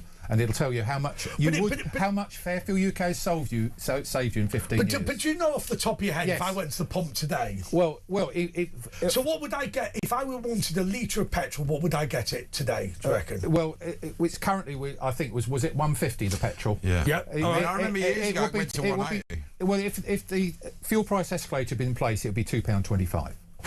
Because I remember when you got involved, and it really did change the fuel price, because it was 180 odd, and everyone was sort of accepting it, and it's now been 130ish for ages. Now, obviously, with this, it's going. Well, with the commercial heartbeat of any economy is diesel, and that we are number 1 or 2 in the world. We're number 8 in petrol out of 200 countries. Did anyone ever thank you? Yeah, I get a lot of thanks, but I get no. No But money. did anyone in power ever thank you? Oh yeah, I have to say, mainly the Tories, but I did that, and I think what's his name? Peter Walker. He's the political editor of the Guardian. He's the enemy to me because he's on his politics. But I spoke to him in. He's my brother. I spoke to him in Portcullis House, which is the MP's offices, and he just sat with me. He said to me, "Howard, I hate to say this, but you're the most effective public affairs campaigner there's ever been." I've ever known, and he's been involved. And he said that despite the existence of Jeffrey Epstein. Yeah. But he wouldn't say it in public, would he? That was just to you, he in 2023 he said it, and he's just doing another article about this, and I think he might say it again. Yeah, That's beautiful, I tell you one thing I've always really hated about the way you're treated.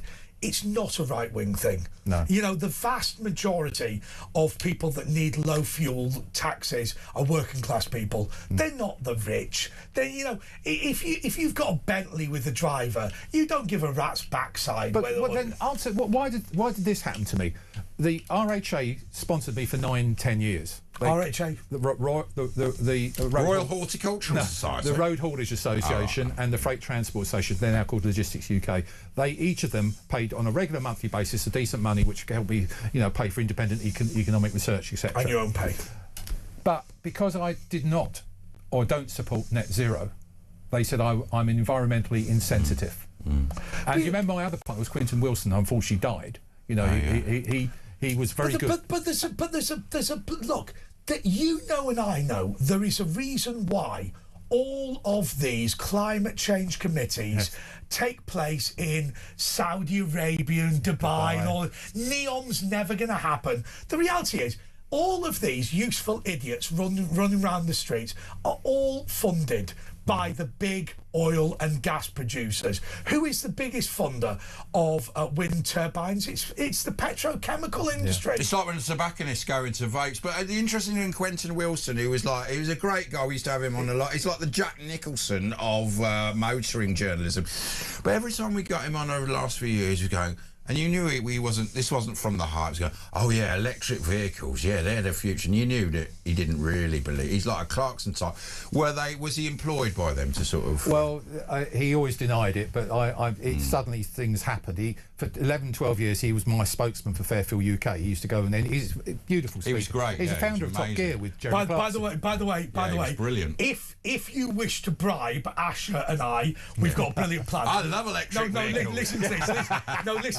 Listen to this. Here's what Asher and I do. We've never been done for bribery ever. Because what we do is we turn up to your undercover meeting, we eat and drink our fill, and then tell you to piss off. Yeah, but we're happy, man. We're nice and full. Well, anyway. I mean, after we've had the dinner. Depends how good the dinner is. When they're going, hey, are you willing to corrupt your channel in order to support? Oh, yeah, more foie gras, please. And then at the end of it, Asher is largely flatulent, and we just go. Anyway, 03444991000. Howard is probably going to go soon, but give us a ring if you want to talk to him. We've got Lee, Steve, Georgina, Bethany, Alice. You can stay because Phil's Dave's cancelled. Unbelievable. Yeah. Sorry, 034449. His mum came round. All right. 034449. That's no She excuse. used to do that regularly round our way. Yeah, so give us a ring on that and leave us a voice message if you're a bit scared. Howard Cox is here, and whatever you want to talk about, he's the spokesman of Advance UK and all things car related. Back after this.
Across the UK, on DAB+, on YouTube, on your mobile, and on your side. This is Talk. Yes, this is the press preview with Andre Walker, Asher Gould and Howard Cox. Asher, what's next? Daily Telegraph. New police probe over McSweeney phone theft. Yes, detective examining CCTV footage from street where former number 10 chief of staff claims he was robbed as questions grow over events. Scotland Yard has reopened the investigation into the reported theft of Morgan McSweeney's phone amid growing questions over the sequence of events. Right. Can I please beg the two of you? Yeah. We all know what everyone's thinking. Can we just, for the sake of the licence, not say it? Can we just lay out the following, which is Morgan McSweeney phoned up the police 2 weeks before Peter Mandelson was sacked. Funny that. And his Also, his phone, which was full of information about Peter Mandelson, had been stolen. He did not say that he was a member of staff of Downing Street, and he did not call in Special Branch. Now, can we just be very clear? There is no suggestion. Oh, come on, help me out here. The Telegraph can also reveal that following the reported robbery, Mr McSweeney failed to respond to police requests asking if he'd managed to locate the missing phone using its built-in tracker. So, of course, iPhones, you can just trace them. The police have gone, can you find out where it is? Normally, when you go, I know where it is, the police go, I'll go away. But this time, they were asking him for it, and he was going, oh, no, don't find it, whatever you do. You know what I mean? Do you know what's irritating about this? Just the legal requirements of making this entire conversation garbage. Literally everyone listening to this broadcast, everyone watching this broadcast knows exactly. They're all thinking exactly the same. Well, we had this lawyer who was on Julie Hartley-Brewer who said he's lying. I mean, he just came out straight and said he can sue me if he wants. No, we can't say that. That's what he said on Julie's show. Okay, Asher, do me a favour. Right, everyone knows what everyone's thinking. The reality is, the Metropolitan Police have said that they will reopen the investigation. They are troubled by the fact that he didn't make a more fulsome account of the theft of his phone. We can't say that he lied because there's no evidence to suggest that's true. Howard, look at my face. I am looking at it. I believe every word you're saying. There is simply no evidence. No, there's none. I'll tell you what I will say. I think it was disgraceful. Here's what we can say.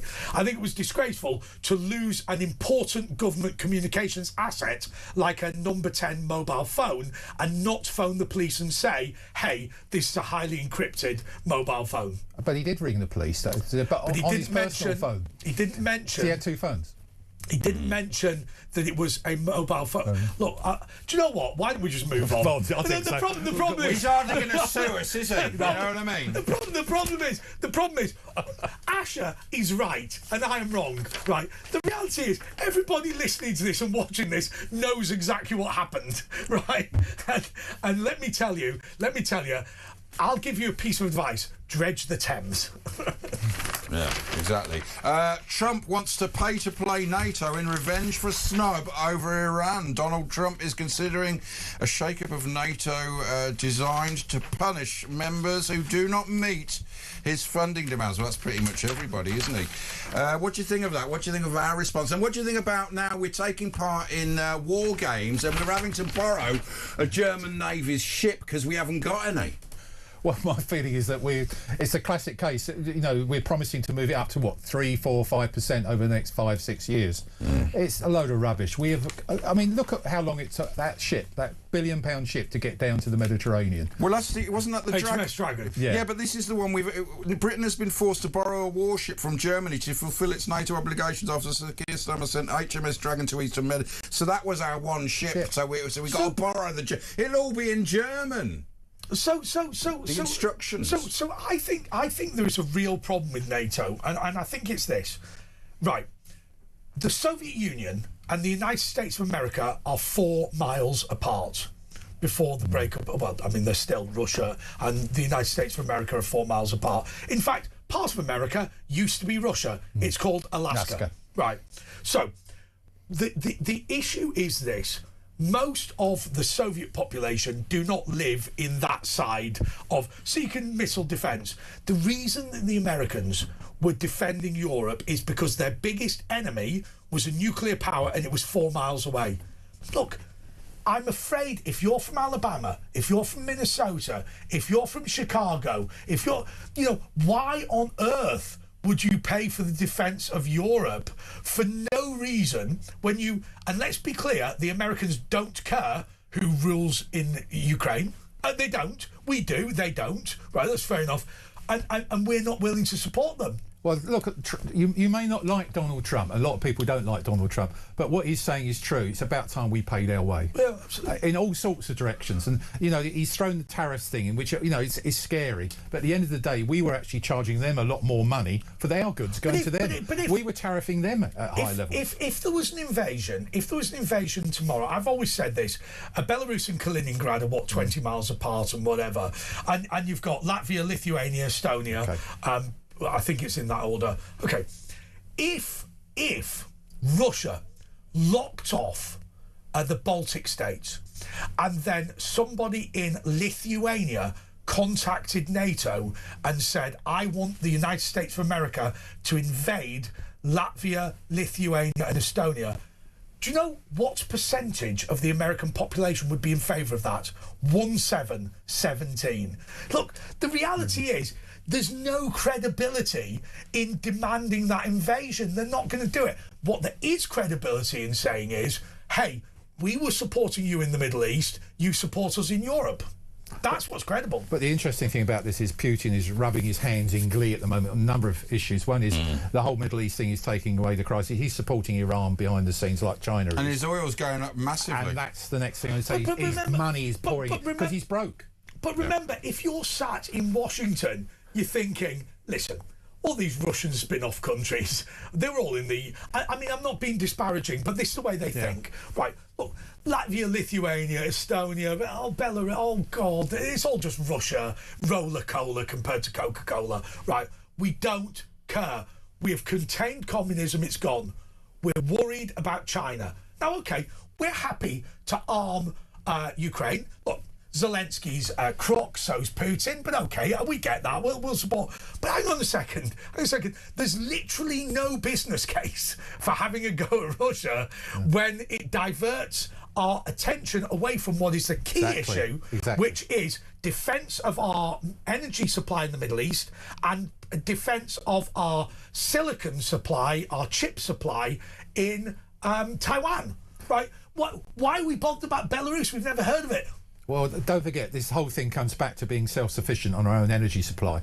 And that's the thing that really worries me. When you've got Norway drilling, they're incredible what they're doing. They're selling it, they're very well off. Selling it from the same bed that we used to get it out. Well, this is the whole point. It's our oil. You see, I'd frack as well, I do the whole lot. They probably stuck their straw in our field. And you know what they do. You know what really gets up my nose is this whole thing is you hear Miliband coming out saying, oh, we're governed by the international price of oil and all that. That's why we've got to do it. No, if we were self-sufficient, we'd sell it for what the hell we bloody well. We could nationalise it, couldn't you? You could nationalise it. Just so people understand the way it works in the North Sea, let's just explain the dispute between Iraq and Kuwait. And it's this. What is generally accepted, you will know this better than me, Howard, but the way it's normally accepted is there is a geological survey to work out how much oil is under your sovereign territory and how much is under the country next door, multiple countries next door. Right. If you decide you don't want it, let me explain what happened in Iraq and Kuwait. Kuwait literally just drilled as much as they could, and it was mostly under Iraq, and Saddam went crazy and invaded the place. Okay, fine. Look, what we are doing in the North Sea is we are saying to Norway, keep it.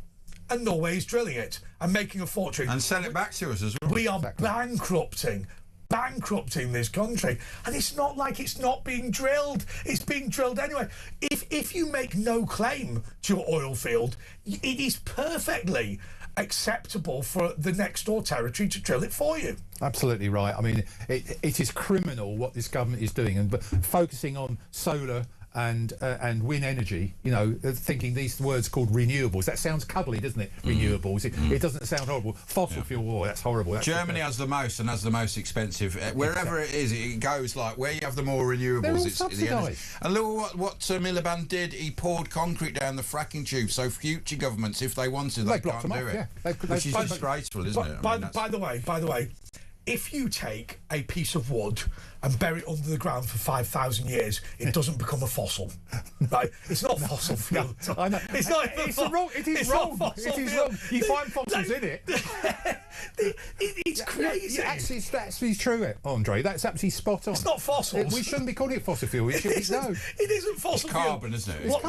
What it actually is biodegradable material. Yeah, absolutely right. So when the reason they call it fossil fuel is they go, fossils are finite. No, it's basically trees falling down and being buried. That's what oil is. It's a very good point. I must remember that when I'm talking about. Sorry, did I teach you something about? No, not teach trees. You reminded me. Doesn't trees become coal and oil is from? No, it's all to do with weight and pressure. It will be peat or oil or coal depending on the level of pressure. But basically, it's what you are sticking in your car is leaves from 8,000 years ago. It is. Yeah. Yes. It's not fossils. And on that bombshell and a bit of education it's not a Tyrannosaurus Rex. Oh, really? I'm disappointed now. I thought I was putting a dinosaur. I thought that's why it's really expensive. A bit of pterodactyl in the escort. 03444991000. Howard Cox is here. It's Talk with Andre and Ash.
across the UK.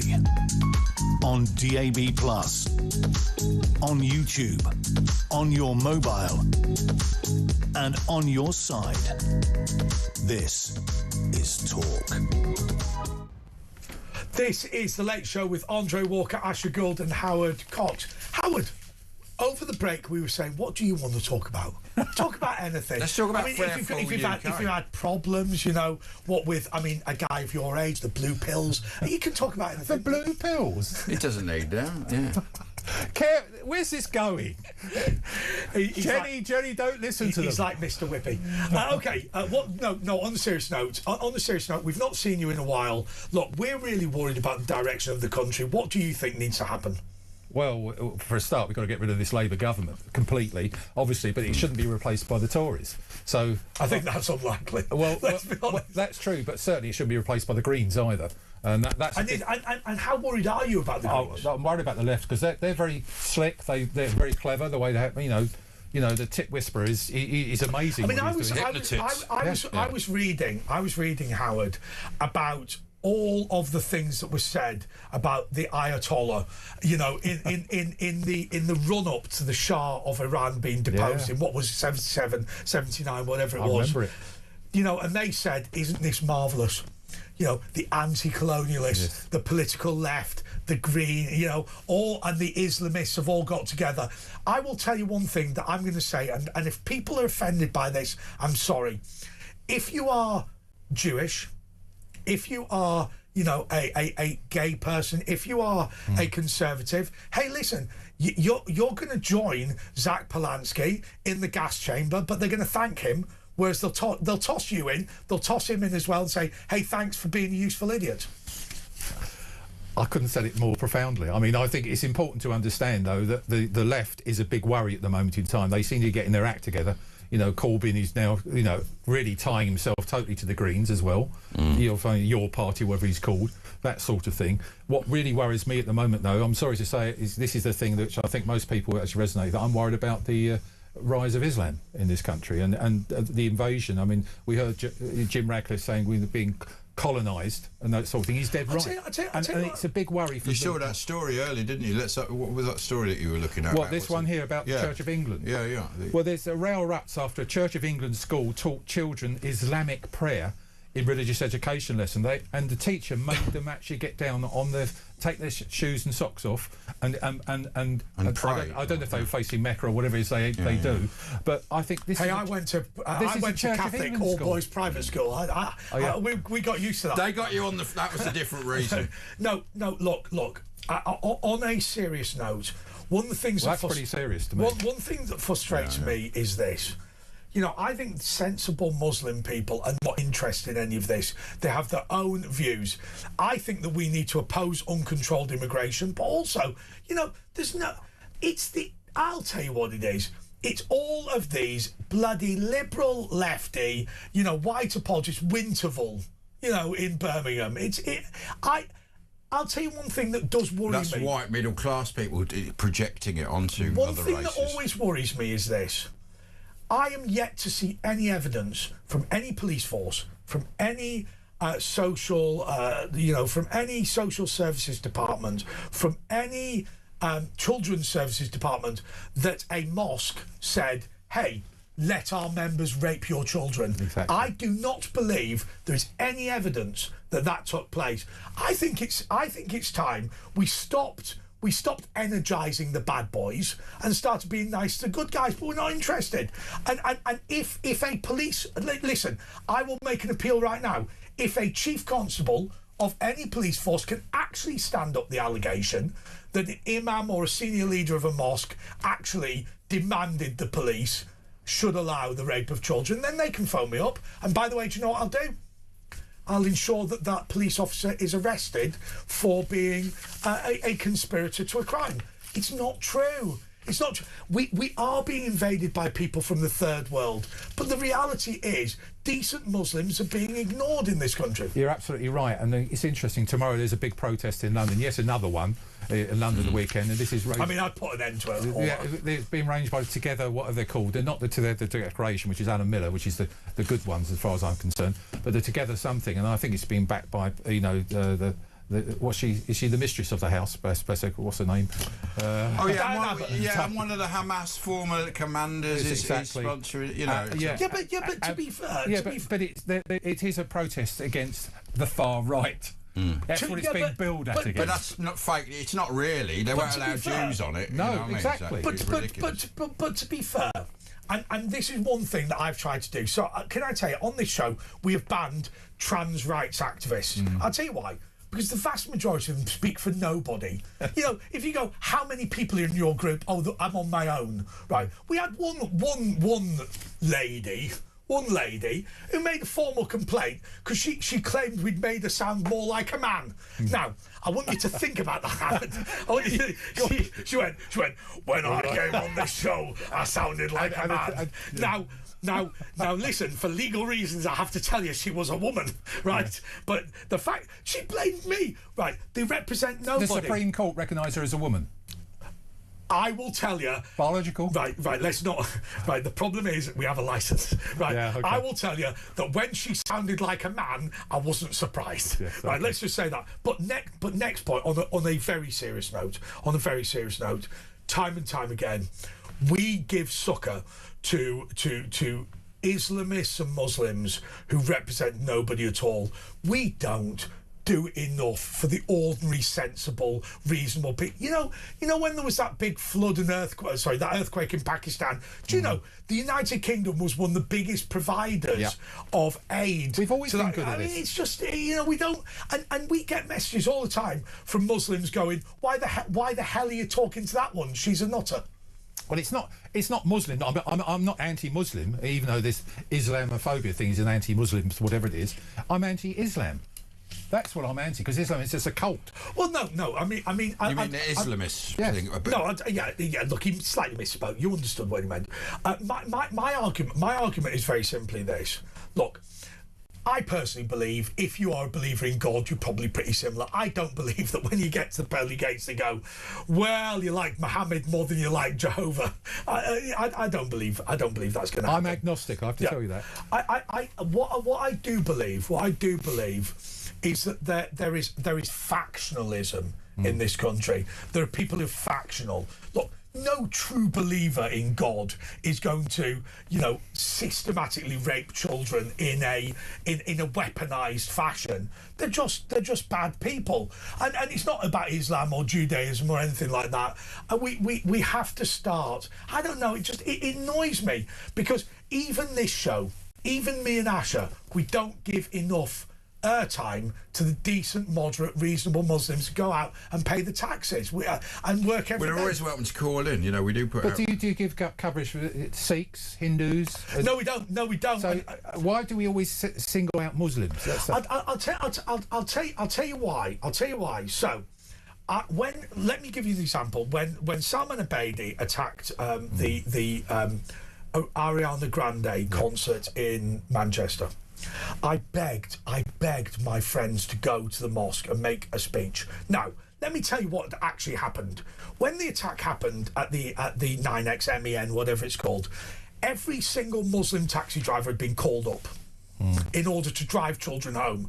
They'd spent 18 hours driving children home for free.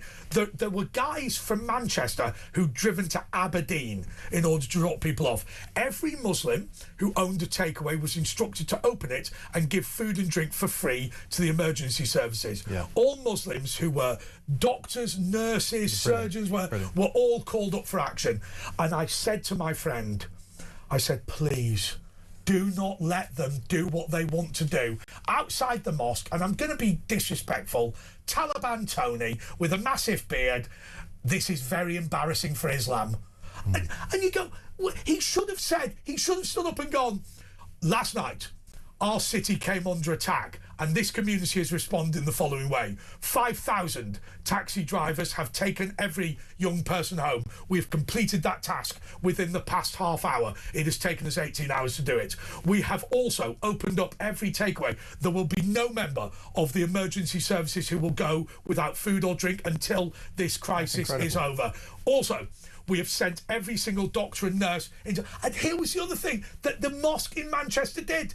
They sent an instruction to say, throw Salman Abedi's body in the river. No mosque in the country was willing to give him a funeral because he was going to hell. And then you have this bloke with a big beard and a hat going, very embarrassing for Islam. And you think, no, you could have said anything. Yeah. And that's what annoys me. Well, the other thing also to understand is, why did the police actually look after Muslims? You know, you go to these protests. I've actually gone down Park Lane when there were some of those things, and some of the things that are said about the Jews, it made you feel sick. And I was in Parliament Square when they actually projected onto the Big Ben Tower, that sort of thing, rivers to the sea, all that sort of thing. And I went up to a policeman and said, it's illegal to not only project up there, but also to actually project these profanities. Since Gail Porter's Bosom was projected on, it became illegal to project onto the... Yeah. And I said, this policeman, he was standing there, he said, we're told not to get By the way, I've got some good news for you, and you're going to hear more about this.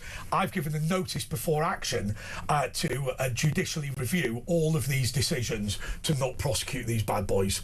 I'm going to start privately prosecuting people for aggravated trespass, for harassment, all of this political stuff that the police... You must be rolling in money, Andre. Hey, believe me, my donors are loaded. Believe me.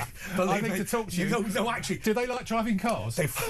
Can I tell you, every single financial outlet in this country has frozen my accounts because I'm receiving so much donations for this. Do you know what I'm going to do? Hey, listen... You want to bully a Jew on campus? I'm gonna take you to court. You want to lie your way into an event and start threatening people? I'm going to do you for advocated trespass. I'll tell you what's going to happen. The police, the Crown Prosecution Service, trust me, they were first taken over by the left. Now they're taken over by the Islamists. Yeah. They're a danger to the Crown Prosecution Service are a danger to national security. I'm going to boot them out of the way, and I'm going to do the prosecutions myself. And you know what? Honestly.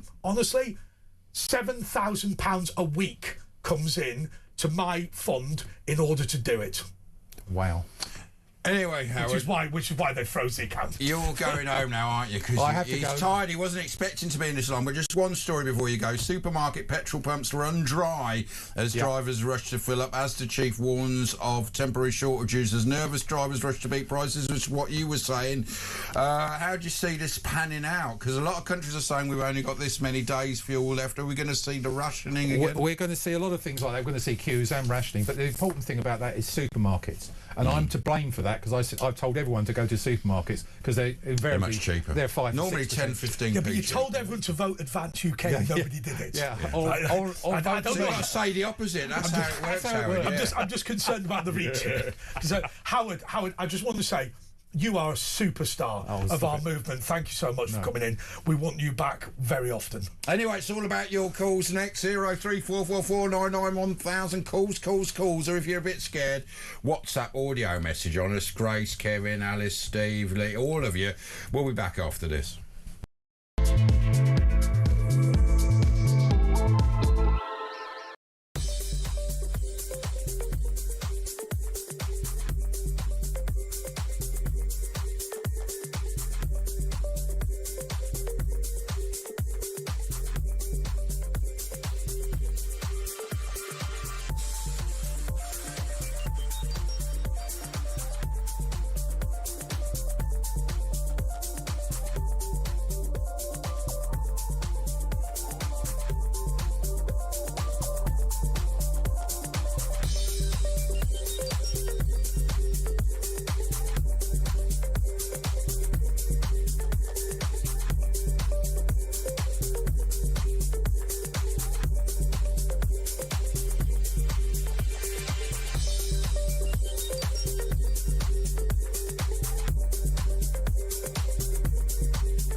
across the UK. On DAB+, on YouTube, on your mobile, and on your side. This is Talk. All right, yeah, it's Talk. Andre's just gone to Point Percy at the Porcelain, but Grace is here. Hi, Grace. Hi. What's up, man? I was a bit confused. This guy from Advance was talking about how the most important thing about Advance is it's led by Christianity, but then he said he's agnostic, and he's got every right to be agnostic. That's completely He's gone fine. now, isn't he? I don't know. Yeah, I think we can't kind of say on the one hand that we're all about something, and then at the same time say that we're not. We need. Will you only have a leader, a political party who believes in Jesus? Absolutely not. No, I think that I want politicians who have values that matter, but I'm not going to presume to. Well, he's got values, hasn't he? You know. Yeah. Well, it'd be good to know more about what their values are. He's probably culturally Christian. You know what I mean? That's what he probably. You know what I mean? I don't really know what that means, though. Well, it means like you still like a bit of songs of praise and that, but you're not going to go to church every Sunday. You know what I mean? You like a bit of Christmas. I would love to have asked him if he watches Songs of Praise. Songs of Praise last week was really good, and sometimes it is. Sometimes it's just celebrity. It's better when it was in the evening. You know what I mean? It's in the well, afternoon. It's a bit discombobulating. I don't mind when it is because I watch it on iPlayer anyway. But recently they've had some episodes with some real meaning to them, some discussion about Jesus' teachings, and as well as looking at some really interesting community projects helping people. Do they still have the words on the screen and you can sing along with it? That's the bit I like. So far as I think, I honestly, I don't. Who does it now? It's not Alan Jones anymore, is it? I'm mostly listening to it. I'm not actually looking at the screen enough. So I think they do have the words. Who does it now? Alan Jones does it sometimes. Did you used to like Highway with what's his name from the Goon Show? I don't know what that is. Too young. Anyway, thanks, Grace. Let's go to Paula in Halifax. Good evening, guys. Yeah, all right, man. What's up, man? Are you on hands-free, Paula? Yeah, we am. Can you use your hand, please? Is it annoying? Yeah, it is, yeah. It's just a bit echoey, isn't it? Right, I'll put it onto my phone. Right, we'll just wait. What's his name? You're still on hands-free, are you? Hang on a minute, wait, hold on. Don't. Andre, yeah, that's his name. Aye. He's not here now. He went to the toilet and we've lost him. Oh, get lost. Well, he did. Anyway, what's up, Paula? Right. Hello, I'm Paula. back. No, he's there. Look, he's in the control room. Andre, you all right? We've got a mic in the urinals. I'm on toilet. He's just having you're disgusting. He's not very brother. regular at the moment. So what do you want to talk about? Well, I want to catch up with you, but really, Ash. Yeah, but we're on air. You know, we should do this in our private time. Well, I know, but, doesn't matter, does it? What about, how's Mrs. W doing? She's all right. I mean, Lady W, I will be seeing her probably in next month. We're all going to have lunch. But, yeah, she's fine. I messaged her a while ago, and she's doing all right. Looking forward to a better year. Tell her I'm thinking. She's coming on as well. She's coming on the show in May. Oh, wow. She's raising a lot of money for the hospice that James was at. The Great Hospice. Oh, fantastic. Well, I've tried to donate, but I don't know how to. Just send it to me. No, I'm only joking. Oh, yeah, we'll find out from Lady to W me. all the, how you can support the hospice. But here, on another note, this morning I were up. You're a mother now? Early doors. Yeah. And I seen Sarah. Congratulations. Congratulations, Paul, yeah. Was it a boy or a girl? I mean, you never told us you were in the club. Very funny, Ash. No, that Sarah Ferguson's been stripped of the pregnant. title. Oh, has she? Has she been stripped at title? Yes, at title. Yeah, but she's cloning corgi, the Queen's corgis, so she's not all bad, is she? And we're talking about that tomorrow. Is it on Grumpy Old Men? 10 a.m. What just happened? with me, Samara, and Kev. Yeah, I got so many shows. Have you seen What Just Happened or Grumpy Old Men? What, me? Yeah, you, yeah. No. Well, who else? I answered the phone. Well, you're not really much of a fan. I mean, you're not really... I can see you on TV now. I've been in the kitchen. You're on your own. Where's I told you that, yeah, because he's gone... He just spoke to you from the urinals. I think he's a bit scared of me. Yeah, he is. A lot of people are, yeah. So, anything you want to talk about specifically, or are you just catching up with us? No, we're just... well, there's a few things, really, but I'm not going to buy your arse off you. Well, what else are you going to do, then, if you're not going to bore us with the stuff that you wanted to talk about? Well, you've known me a long time, haven't you? Yeah. You know James well a long time. You've known me a long time. Are you trying to tell us something? What is it, Paula? Yeah, I wish James well was still here. Yeah, I missed the bloke, you know what I mean? He was a great guy. We had a great show. It was, you know, it was fantastic. You know, you were on top of your form when you were working with James. On top form. Yeah. Well, we all miss those days. I mean, you know, it was a great show, wasn't it? And you know, we had a great time. How long were you listening for? From what year? Because we were on since 1995. I was listening. I was dancing in my pram. You were dancing what? In my pram from the age of, and my dad told me this, and my dad's dead and gone. So you were a child listening to us? Yeah, dancing in my pram. You're older than me, aren't you, Paula? To band on the run. How old are you, Paul, if you don't mind me asking? How old are you, if you don't mind me asking? 37. Same. 37. Plus VAT. By the way, in the next hours, we've got our mystery... Anyway, thanks, Paula. That was very interesting. We've got our mystery hour with the mystery unit, Talk's mystery unit. So they'll be coming in. And what are we discussing today? We're going to be talking about what UFOs, ghosts, what is it? I don't really know, but it's going to be very, very mysterious. Joe's going to be here with Matt. Is Matt going to be here? I don't know. But Joe and Matt will be here with a lot of mystery UFOs. And your call, 0344 499...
across the UK. On DAB+, on YouTube, on your mobile, and on your side. This is Talk.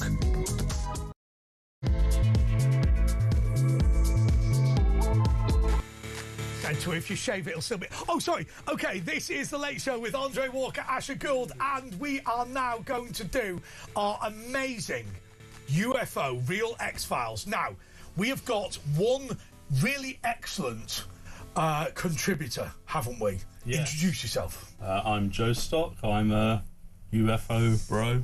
And we've got also one of my greatest friends in this building who is, at best, below average as a contributor. He just sits there. Emotional support and ghost expert. So- Is that an emotional support So, dog? just to explain what happens with Joe is Joe preps a lot of times. What Matt does is he goes to his friends Quentin's And we play poker and tonight. sometimes has a couple of drinks. Why have you got a piece of hair in the middle of your head? I don't know, it's in the way. Let's get it out of the way. So just to be clear, Joe, Yes. you are without question the better contributor, but I like him more than you. yin and yang. He will get the promotion. That is what it is, yes. Because it is. No, I'm joking. I'm joking. Listen, we've done this segment, which is, do you know what? I'm going to be totally honest with you.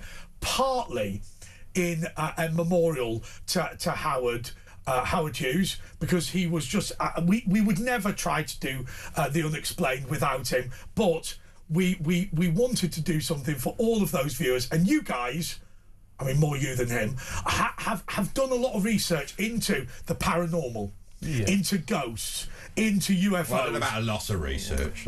Well, one of them's done more than the other. Yeah. Okay.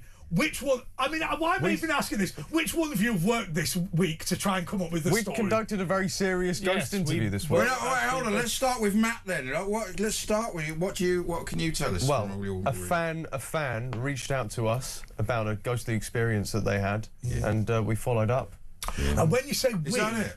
when you say I was there. Hang on. When you say we I followed paid up, the train fare. right? So did you go to the filming? Yeah, He was You'll there see. at the filming. Well, look, let's have a look, because you've done a little short movie about it, haven't you? And he's Yes. very good at this No, TV production, Joe. Matt was the director, wasn't he? Well, no, he didn't do sorry, anything. sorry, Matt, Have you that was noticed- very helpful. Matt is Very helpful. Yeah. Matt is 75% size of a person. You know, And if you look at that, 75% that's quite water. mysterious as it is. But let's have a look at Talk's Crack Research Mystery and Imagination Unit's film for this week. Okay, Porrick. Take us back Mystery in and time and tell us your story. When I was about 10 or 11, I was staying at my grandmother's house. My cousin was with me. We were watching television. It's probably getting past midnight. Maybe we shouldn't have been up. But a couple of times, we noticed this figure at the end of the bed. I mean, we looked away for a second, and there it was. And we couldn't believe our eyes at first. It was shaped like a human being. And we were thinking, is this our minds playing tricks with us? Is this real? I mean, we were kids, you know, we have great imaginations when we were kids, but I could see this because you know what the key detail was? It was blocking the television. It felt like an eternity sitting there. We were panicking. We were literally panicking. I was nearly crying. We were looking at each other going, can you see that? Yeah, I can. Can you? I'd never experienced anything like that in my life.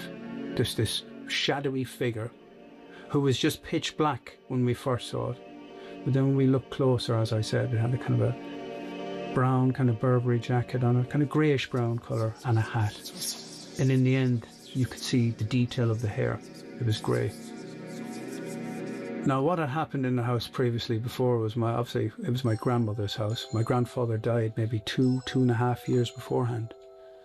And we were thinking, was that Grandad at the end of the bed? And I'm fully convinced it was. Well, I'm hoping it was, because it was something else that took the shape of that. Why was it coming to show itself to us? To maybe 12-year-old kids, you know? So, your cousin, what does he make of the experience all these years later? Does he believe? Well, we've mentioned it a couple of times, and maybe for a couple of years after, he was still convinced that it happened. But then I brought it up kind of I think in more public setting, then he was like, no, it didn't happen. No, we were just kids. It's not real. It was real. I'm fully convinced it was real. And it's that small detail of that it was blocking the television. You couldn't see the television through it. So it was a physical being. I'm just hoping it was my grandfather. So, Porrick, I think you said your family is quite religious, Catholic. How does that affect these kind of happenings? Quite a religious family. The priest would come down every now and again. I mean, there was a similar incident in my aunt actually just lived across the way. There was an incident maybe 10 years before that where they had to get the house blessed because a person had died in the house maybe a year before they bought it, and they were having lights flickering.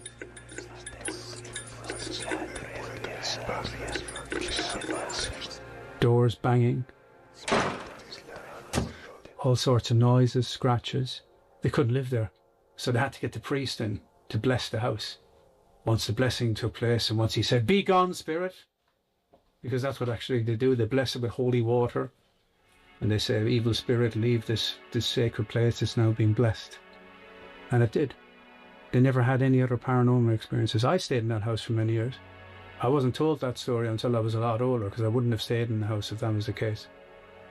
So I think, going back to your question, religion plays a big part because we believe these spirits are passing on to the afterlife to do maybe God's work, to rest in peace, as they say. My grandmother, maybe 10 years after my experience with my cousin, she saw her mother at the end of the bed. No, she could only see the back. She couldn't see the face, but she noticed from the hair how she looked, her body. And the difference with this is that she actually got up off the bed and left the room, and she could hear the footsteps, and I think that was the key detail. She could remember how the sound of her mother's walk across the floors in the house. The fact that both of those experiences happened in the one house, and then my aunt had a similar experience in her house just around the corner. Is that street particularly affected than other places in the country? I don't know. It still affects me to this day.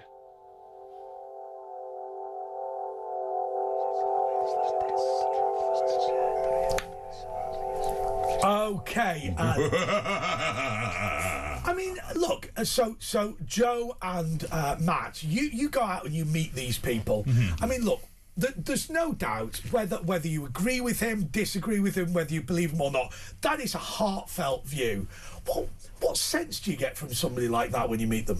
I think that in Porrick's case, he's not a lunatic. Like, he's obviously very grounded in reality, and he knows that the story he's telling sounds extreme, and you know. Did you believe him that he was? Oh, I believed him from the way he. I believe he believes it. Yeah, he wasn't selling any products like ghost. I think everything that you guys have shown me, I think it's very, very unlikely that these people have made up these stories. Yeah. Now, it may well be that they were half asleep. It may well be that there was some sort of mental, whatever it is.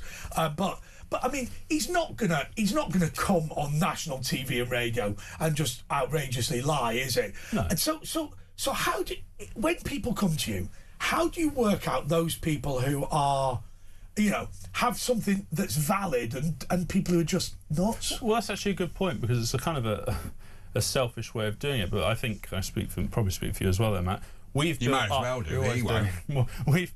up a kind of MO for these sorts of cases, Modus right? operandi. Yeah. So if someone comes to us with a story like that and it falls into a category that we think there could be something to, then we will pursue it. But so obviously you've just started doing this, and we really appreciate it. By the way, look, we've taken the mickey a little bit out of you, but we appreciate it. But I don't know if it's happened yet, but there will come a point when people will contact Talk and just outrageously lie in order to ridicule you. What will be the process of trying to work that out? Well, I think those sorts of cases will speak for themselves, I imagine. When it comes to the in-person interviews, you can tell if someone's just making something up. How? Usually.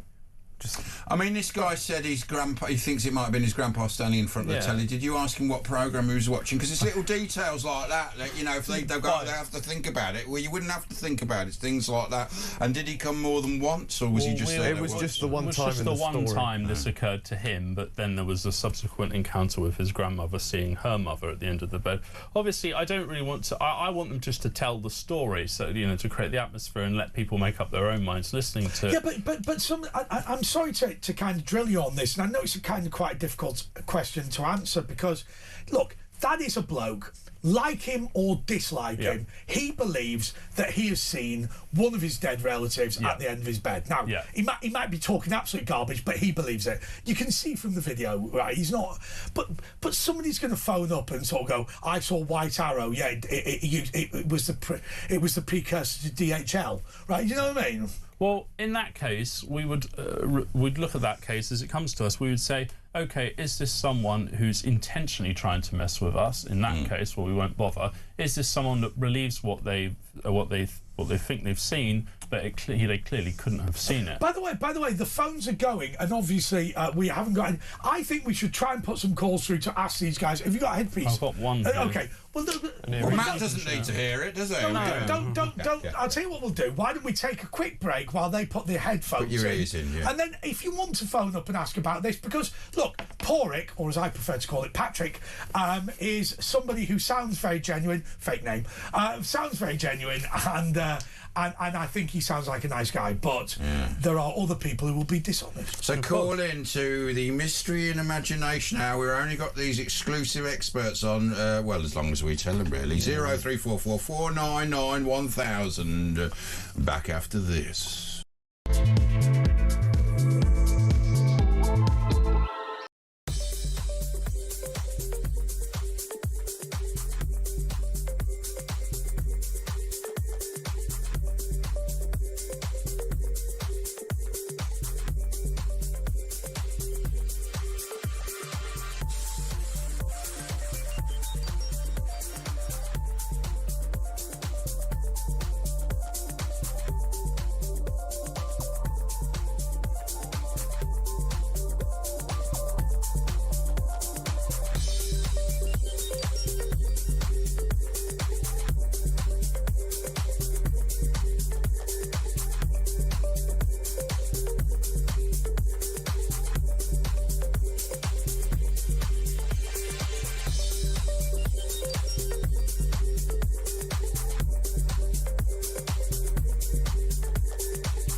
Across the UK, on DAB+, on YouTube, on your mobile, and on your side.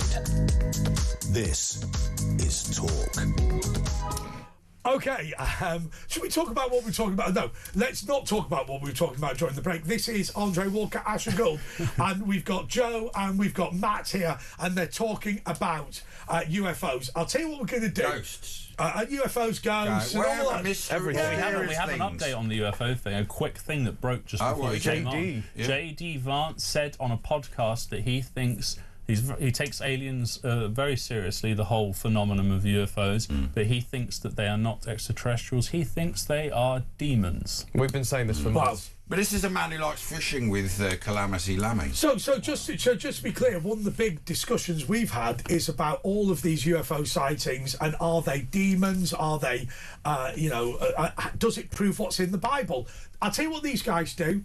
These guys research all week. I mean, less so one of them, but what, you know, no. On the serious note, they work all week. They can answer any of your questions, whether it be conspiracy theory, whether it be UFO, whether it be extraterrestrial, ghosts, anything like that. 0344 499 1000. Look, we're having a bit of a laugh, but also they do read all about it. Okay, so Phil in Worthing, you're through to Joe and Matt. Go for it. Well, thank you, Andre, and thank you, Ash. How you doing, guys? You okay? We're doing great. How are you doing? Yeah. Oh man, listen! I want these guys to explain a story. I want you to play that weird music in the background if you can as well. You know, the old Twilight Zone. You know. Don't harangue. We'll produce the show. Phil. Don't harangue the producers. Yeah. Here we go. Yeah. All right. Okay. There we go. I'm walking in the countryside one night in the middle of Wales. Wales. I'm living in the middle of Wales, Andre and Ash, especially Ash. He knows about Wales. Oh yeah, Wales. I was walking mid Wales, you know, just past West Bromwich. Keep going, and I was walking, and one night the blue light started flashing around me, and I thought, my God, it was the old Bill. Yeah. Yeah. There you go. I mean, that was at best a perfunctory joke. Right? Have you got anything better? Have you ever seen anything mysterious, Phil? I have. I saw the Villa doing quite well recently, which upset me. But anyway, that was really mysterious. Going to win the Europa League. But can I just say, lads? No, you can't. The reason I've called is to say, I'm going to say this, right? It's boring. I know. I'm sorry. What a great show! I mean, God, thank God for you guys. The world's going mad out there, and you can tune into you guys. And on a Thursday and Friday, and Chuck's a great producer. It doesn't get better than this, does it? Really? There's a bit of sanity, a bit of UFOs and ghosts. But the thing is, right, with the ghost thing, people always link it to exorcism and Jesus and all that. But obviously, ghosts have been existing for thousands of years. And this guy was saying, you know, the house next door, they'd sprinkled the water. Yeah. But obviously, doesn't think they're evil spirits if he thinks they're his grandmother and grandfather. Well, so what's the? He did entertain the possibility that it could be something taking the shape of his dead grandfather. Yeah. They try to enter your life by pretending to be something. So just to be clear, if and look, I don't know anything about this, but if I'm in my bed and I'm not taking the mick here, and I see somebody who resembles a dead relative, what that could be is a satanic demon pretending to be my dead relative in order to encourage me to do bad stuff. Just get involved in your life so it can influence you in various evil ways. Yeah. That's what they do. I'll tell you the reason I say that. I'll tell you the reason. So Phil, give us a second. I'll tell you the reason I say that is because when people do these sort of seances and all this, right? They go, "I've got your grandmother talking to me," and they'll say things like, she had two sisters. Well, I already bloody know that. Yeah. A dog was called Betty. Well, I know that. Give me the lottery numbers next week, right? And the reason I make that point is because when these people, these spirits come through, they don't give you anything of any value. No, because and a lot of these things have been proved to be fakes. Those kinds of seances. But, I mean, as an example, if I was to say to you, you have an ancestor called Steve, who cares? Yeah. Oh, Steve's come through and he said he had a bad leg. Well, he's been dead for 50 years. He's not that worried. I could be wrong here, but I do think that it's... Are you drunk, the Catholic Church would advise against engaging in any of that kind of... You're not meant to communicate with Well, OK, I'm going to ask you this question because this is on behalf of, Danielle Nichols, who I absolutely love. Yeah. So Danielle Nichols and Dean Holden. Dean is the assistant manager of Hull. He used to be the manager of Charlton Athletic. And she used to be Stephen Mulhern's partner on CITV. Not his partner. Let's be honest. OK. Dump that. But everyone knows. But OK. But he is a football manager and former Bolton Wanderers player. She is a TV presenter. Great people. 5 children.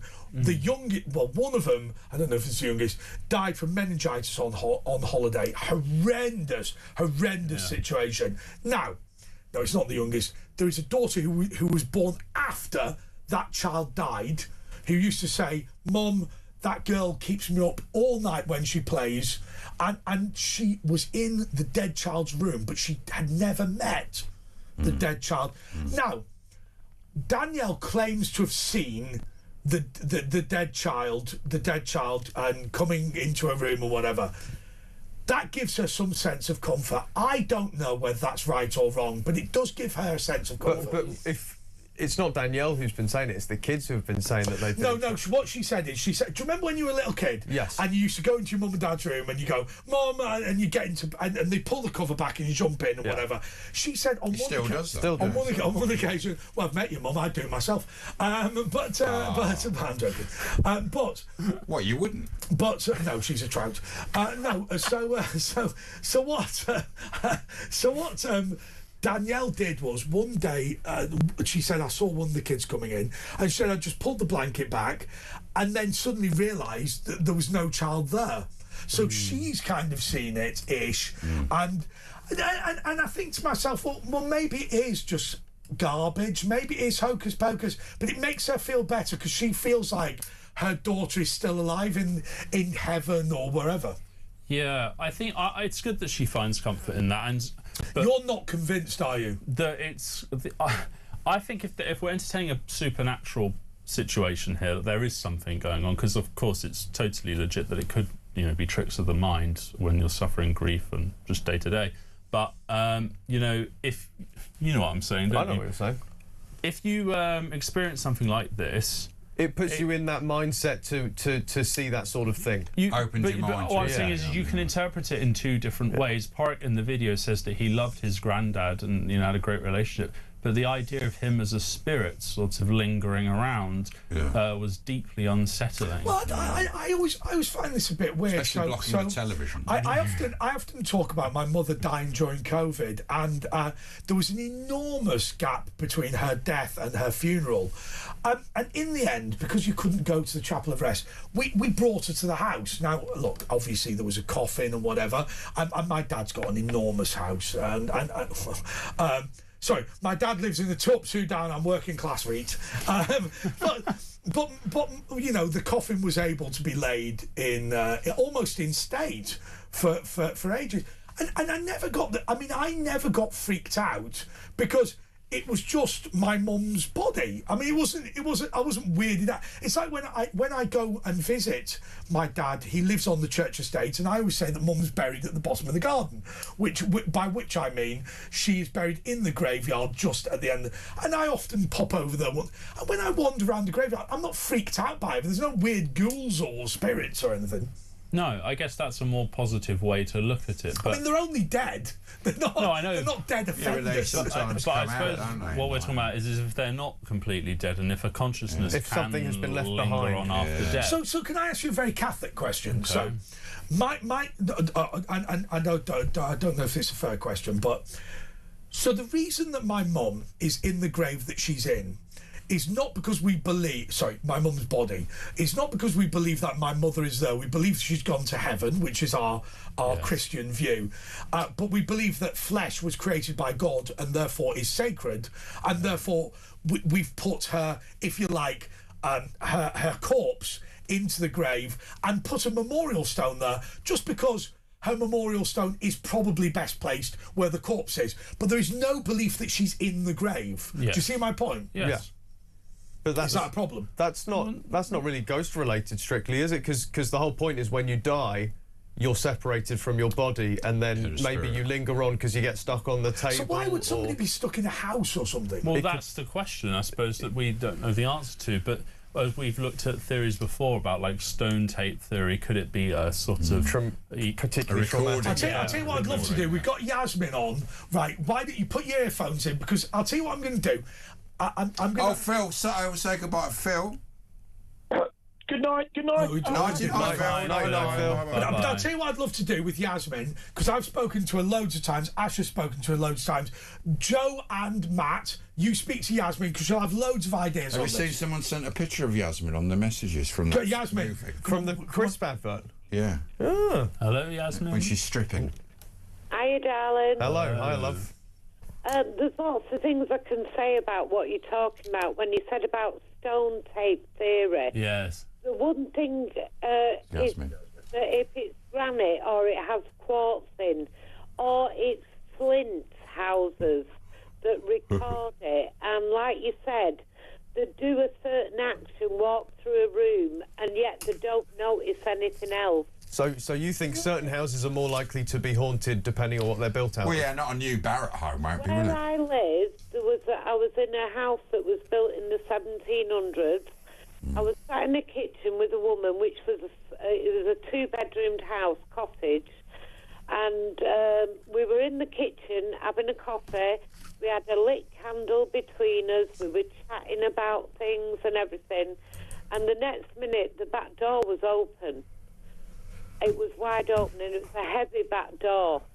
You've got a heavy back door. This was night time. She closed the back door.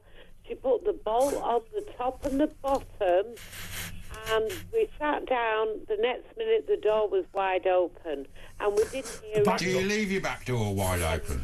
Listen, it was really weird. The other thing is, when you talk about spirits mimicking dead relatives, that does happen. And and the biggest thing that I've seen is that I got up one day, I went in the bedroom and thought, oh, Milton. Yasmin, can I stop you for 1 second? Why don't you respond to everything Yasmin said, and then we'll go back to with more? Yeah. Wait. The mimicking of bodies of dead people is done by, like you said, some people call it satanic, but it is actually done by a spirit, and they do not talk. That's the biggest thing, and they very rarely show the face. They just show the outline. Yes, well, that's interesting you say that, because that is actually what Porrick recalled in his experience. He saw the outline, he saw the clothes and the... Why would they not have a face, though? Why would they not copy the face? But it's a pretty... Sorry, give me 1 second, Yasmin. It's a pretty fundamental point. Look, I'm not a big believer in spirits, demons, UFOs or whatever. It's a pretty fundamental point that if I'm sat in my bed... I'm not being critical of you guys, by the way, but if I'm sat in my bed and I'm visited by somebody who appears to be my mother... You know, it's pretty fundamental that if it's not my mother and the devil, I mean, those are two very different things. Do you know what I mean? It's not a minor differentiation. It's not like sorry, Yasmin. It's not like saying it's not your mum, it's your Uncle Des. It's either somebody you love or the worst person ever. But it's not strictly that, because it could be anything as well. It's not necessarily the devil. It could be other spirits. Sorry, Yasmin. It's another spirit. They know about it in Africa. It's another spirit, and it's... But Yasmin, can I put that to you, because I know that you think about these things a lot. Look, I have no problem with being visited by anybody at all. As I say, I often visit my mother's grave late at night. I absolutely love memorials to people. I'm not remotely intimidated by dead bodies, because all they are is dead. They're not evil. But if you are visited by a spirit, knowing whether it is the spirit of a loved one or the spirit of Satan, I think is a pretty fundamental. It's pretty fundamental, right? No, what it does is it creates fear, and that's what the negative spirit feeds on. Because in the Bible it says 365 times, Yeshua, Jesus, as you know him, do not fear, because if you're frightened, it gives a feed to that. Yeah, but I'm not sure that's the answer to the question. Do you remember in The Exorcist, the film? No, I've never seen it. In the film, the situation... Sorry, Yasmin, give Joe. In the film, the situation starts off with the little girl living alone with her mum, and her mum's a big film star, and she's not really there presently, and she comes back home and finds out that the girl has got an imaginary friend called Captain Howdy, who she's been talking to. And as things go on, she realises she's talking to Captain Howdy through a Ouija board, right? And then that's what. Then you find out that actually it's not Captain Howdy. It's only it's that idea that some evil force. It's a Trojan horse. That's the idea. So just look.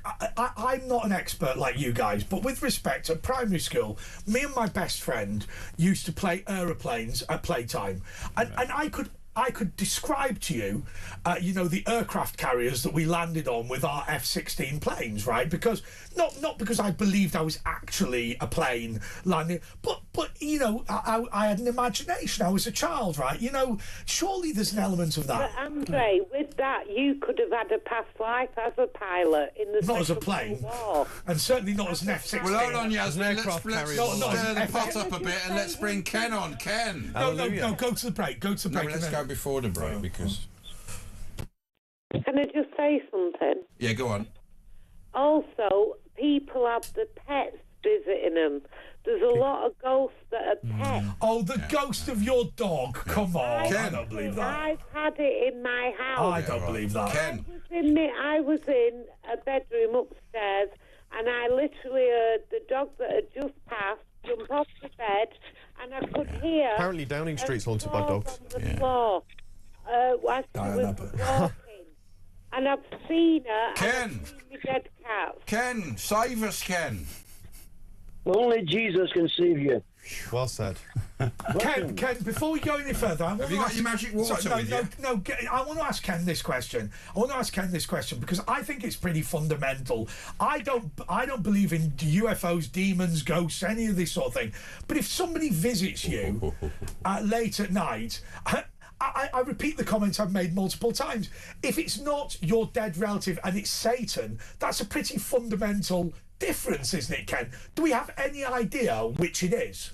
Could be a burglar. Well, it's one extreme from a dead person to a demon. But listen, why don't you believe in demons, Andre? You say you're a Christian. Jesus dealt with demons. He spoke to demons. He cast out demons. Listen, the Bible. Actually, can I answer that question? No, Ken, let me answer that question. You've asked me a question. Let me answer it. You've got plenty of time. Let me answer it. What I don't believe is that somebody with a pitchfork is going to come to the end of your bed and encourage you to do evil. I believe that a demon and indeed an angel is something that talks to you constantly. There's always a choice between good and evil. I don't believe little green men turn up. Andre, Satan is not portrayed with a pitchfork. Okay. Satan can appear as an angel of light. It's a size, isn't it? Listen, Satan is the prince of the power of the air. Ken. Speaking about Ken.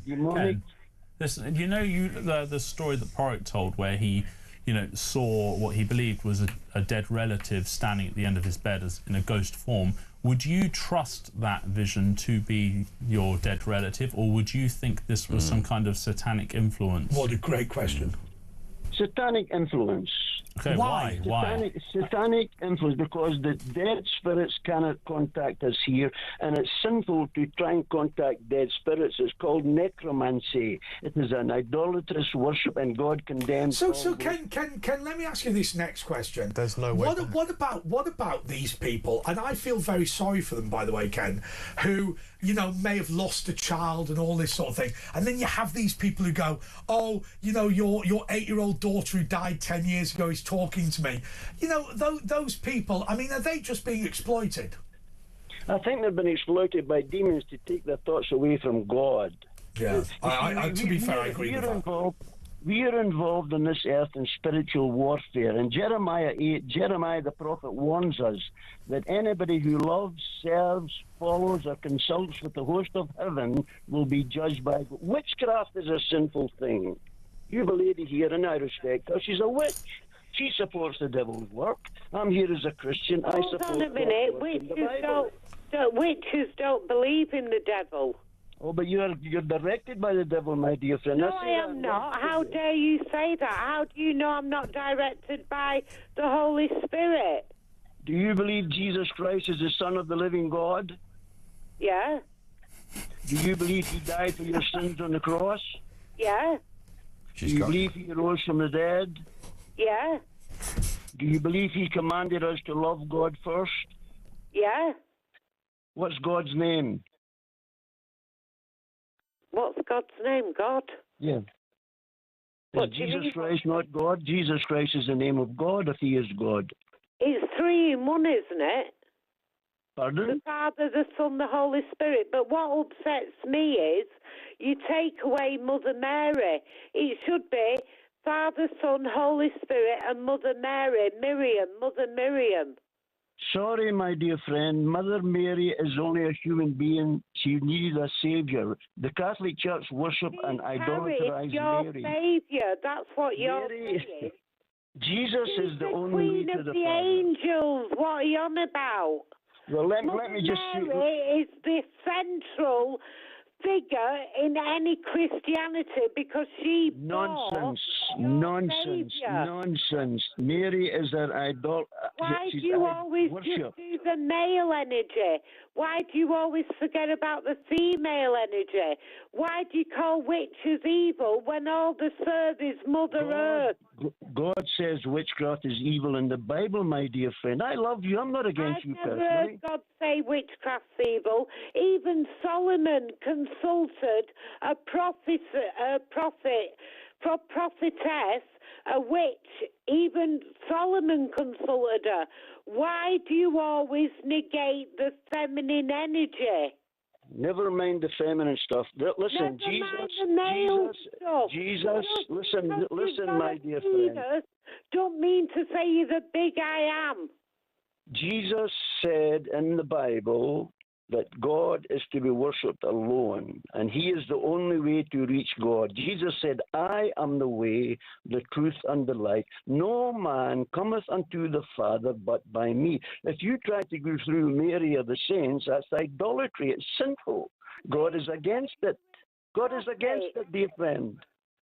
God is against it. It's clear in the Bible. And I'm saying that with love. Listen, please listen to this. Please listen to this.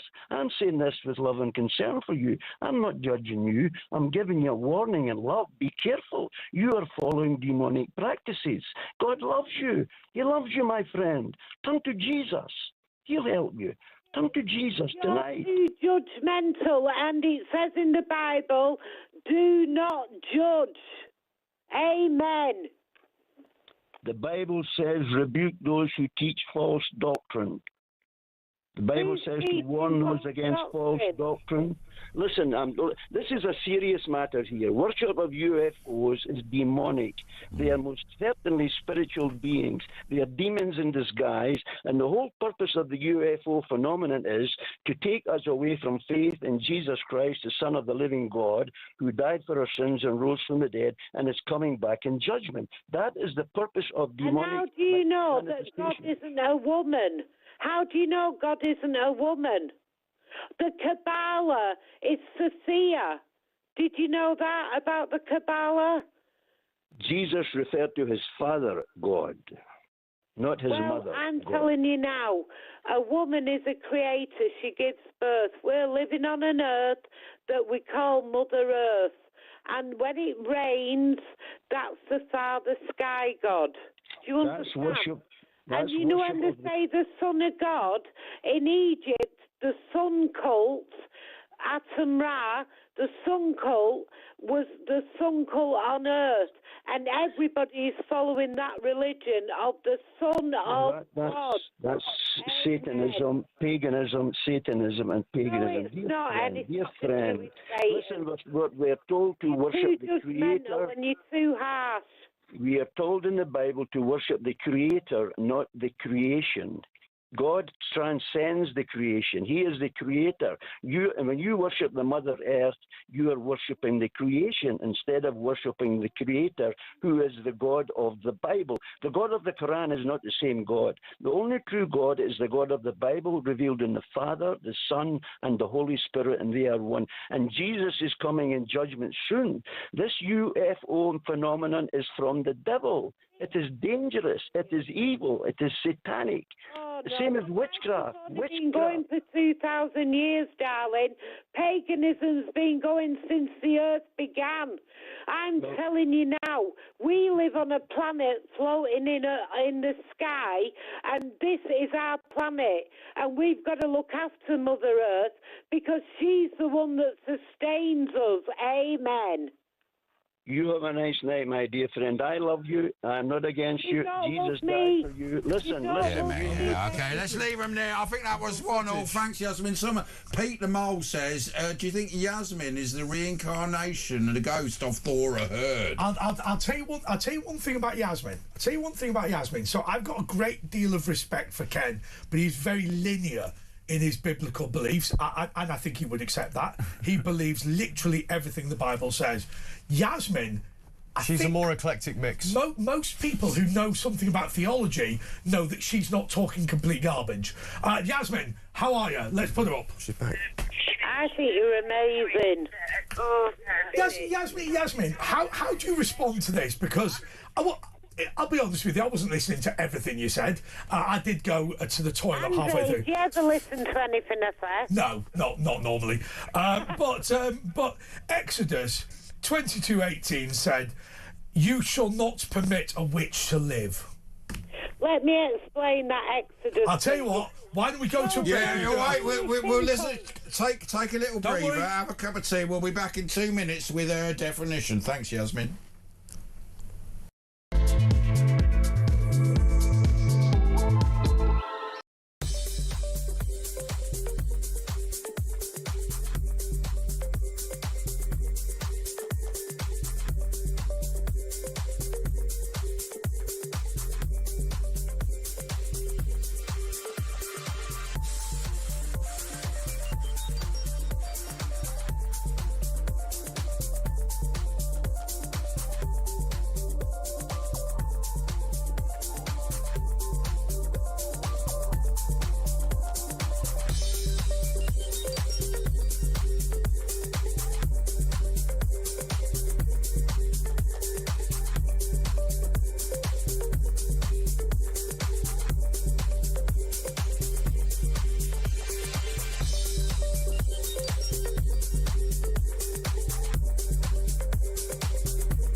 Across the UK, on DAB+, on YouTube, on your mobile, and on your side.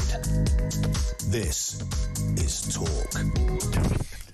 Okay, this is The Late Show with Andre Walker, Asher Gould, Joe Stock, and Matt Thornton. Okay. We got rid of everyone, did we? Yeah, we got Amin in London. Amin? Amin. Well, don't Hello? ridicule his name. I wasn't. Amin. I've been looking at Joe's documentary that he's made, and I'm quite concerned. It's quite worrying what he's meddling with. Are you concerned about us getting involved in forces that we can't deal with properly, or we're not dabbling in the unknown? Exactly, it's not. Yeah. Right. I think you guys need to be very careful. What advice would you have for us on our path? What do we need to do? Have you got experience? What steps should we take? Have you got experience of dabbling? I would say so to an extent. Yes. Well, tell us what happened, man. Well, I've seen like a ghost-like figure. I decided to do what Joe was doing and Matt, and I went to a famous house that someone died in. Well, a few people died in, actually. You're asking for trouble. That's how it starts. Yeah, I was. I think it was called 50 East Drive. I believe that's what it was called. Okay. And we don't I need saw the like actual address. No. well, I saw like a ghost-like figure. What did it look like? It was like an outline. So a shadow figure like what Porrick described in the video initially. Were you inside the house? Yeah. What was going on? Yeah, well, look, 3 people died in that house, right? The dad died in the toilet, the daughter died, and I think one more person died. Well, So- you know, shadow figures, it's a very common phenomenon. I know it's like sort of linked to sleep Sorry, so you paralysis. think this is a serious call, do you? No, but the way he's described... Well, he's talking about people who died on the toilet. Elvis died on the happened? toilet. Was this Neverland? A lot of people die on the toilet because of the strain. I'm sorry. I don't want to be disrespectful. Look, if you are a genuine person who's phoned us up to talk about people dying of a poo, I'm happy with that. But are you serious? It's a traumatic way to go. Absolutely. This is, yeah. Can I... you asked about the way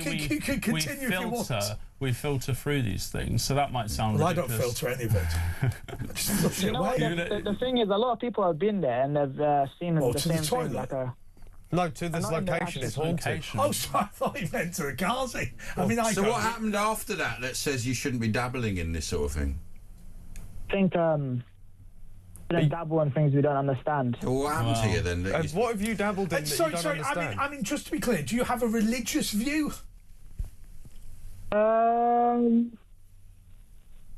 Say so to an extent, yes. Because I some believe in spirit. some people who are believers in God sort of think to themselves, well, it's quite dangerous to do this. Whereas other people who are non-believers just think, well, it is what it is. Who cares? Yeah, but Should we steer clear of Ouija a bunch of boards? people have been there. So do you guys believe in like ghosts and spirits or no? Well, we have an open mind on the subject, and I think we probably give it a bit more credit than others would. Do you I'd remember say, Herodotus? No. He was the guy that invented history. He just said he's just writing down what he's been told, and so he would travel around. He was the man who invented history. Yeah, there was Correct, never look it up. history before. He wrote the first ever history book. Let me give my answer to that. Clearly, there are some very, very fair-minded, decent and reasonable people who are giving an explanation of what happened to them. What I can't be clear on is whether it was something that was, some sort of brain problem, some sort of misunderstanding, something that they say. But I will say one thing in defence of Joe and Matt and the people they speak to. I don't think they're lying to the show. No. Now, they might be misguided, but I don't think they're liars. The whole point is we're just sharing what we have been. Yeah, what's been shared it's a with us. series called Testimony. It's just people telling their accounts, and you said about the way we filter it. The reason why I took some liberty with Amin's story was because he mentioned shadow figure. Now he's not talking about seeing an apparition of someone in Victorian dress. He's talking about the outline. But why does look? I'm going to ask all of you this. Why does a ghost not come to my bed and go, "Hey, the lottery numbers next week are 25, 3, 80. You know, it's always. It looks a bit like my mum, or I had 4 sisters. Well, I frigging knew that already, and you've been dead 20 years. Well, I can't answer that. There's no value to the information. No, but the problem is that this field now has been sort of flooded with con artists. But if I was dead, right? If I was dead and I wanted to come back, obviously I'd haunt Alexis Conran. Everyone knows that. But if I was, he's a wanker. But if I was to actually come back, I'd do something of value. I'd say, right, I've been in. But you're assuming that I've been in Rupert Murdoch's office. I've heard about the future plans for talk. Here they are, Joe. Not. I had 2 brothers. You're assuming that those spirits have that ability, though, to tell you. But why tell me boring stuff? I know. I wish I could tell you more about this story, but I can't because it's not really mine, and I don't think the person who told it to me will want me to do it. But I was told by this person, one of these accounts, with a spirit coming forward, and what this person was told from that spirit made it seem like there could be no other explanation than it was someone's trying to reach out from after their death. Could it be a more scientific reason? I don't say that like... What were they saying? I had a sister and her initial was S. No, it knew details about the burial that only the family knew. But if I've been buried 50 years ago, I was buried in Wolverhampton. Well, I mean, given you've been dead 40 years, you go. No, it wasn't that. No spirit has ever given an interesting fact. I'll tell you what, I'll ask the person permission, and if they let me, I'll come on air and I'll tell the story. Well, why don't you film the back of the head? Yeah, I might do it. Could it be could there be like we're in a simulation and there's a scientific reason? You know, it's nothing to do with it. Absolutely. But science is just closed off to the idea of all this stuff. It's not investigated any of it. You take my point. The spirit was sat at the end of the bed, or said the name Keith, or go, oh, I've got this spirit talking to me. Your mum was one of 5. Well, and what? It sounds like you're conflating the sort of con artist. I am conflating. So cold reading, the con artist cold reading. Oh, you know, I'm getting the word, whatever. That's not. Sorry, that's Prince not Andrew's exactly. not been here. Paul in Hartlepool, Monkey Hanger. No, Town. you've got to go to a break. They're kicking off. All right, breaky, and then Paul the Monkey Hanger.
Across the UK, on DAB+, on YouTube, on your mobile, and on your side. This is Talk. Yes, this is The Late Show with Andre Walker and Asher Gould, but we are about to finish up and we are about to hand over to a man who is not called Benedict Fletcher, but That's Asher what we insists call he him. is. By the way, I've got to say to you, Matthew Weston, who did the skeleton, who has returned to this country with the medal, he's just mad, isn't he? Yeah. Why would you do... What? It's just mental. What's he done? Why? What's up? Well, the skeleton, you just go... Yeah. It's like a tea tray. Originally, it was a tea tray. When they go, he's very skillful at this. What? He's just hurtling down. During the Winter Olympics, good morning, by the way, I often say, how did you realise you were into that? Yeah, I mean, we normally talk about like fetishes. How did you realise you were into all those like things? I asked the crankies. Yeah, well, But you know where it comes from? It comes from posh blokes like from Eton and Harrow. They race you down to the bottom of the crest around this tea tray, and it was all invented by us, wasn't it? The worst sport of them all is the brushing up while a stone Curling. comes. Yeah. Oh, I mean, why? Who invented that? Is rubbish. But it makes you wonder, like, how do you realise you're good at it? Like, anyone can kick a ball, right? You might not like football, you can kick a ball. exactly, yeah. Tennis is a little bit more exclusive to get into, clubs and everything else. Cricket, but ultimately, if you've got a bat and a ball, or a racket and a ball, you can toss it about the place. An Olympic swimmer, and I said to him, it must be awful, you know, being an Olympic swimmer. He said, it's brilliant. You can eat kebabs, beer, whatever. He said 6,000 calories a day. He said, I now eat a third of what I used to eat, and I'm putting on weight. Yeah. But he said exactly what you said. He said, when I went to the Olympics, I thought to myself, you know, if you're running, jumping, or swimming, probably most people have tried it out. He went, I think as a swimmer, not as much as a runner. If you're a good runner, you know you're probably brilliant. He said, dressage.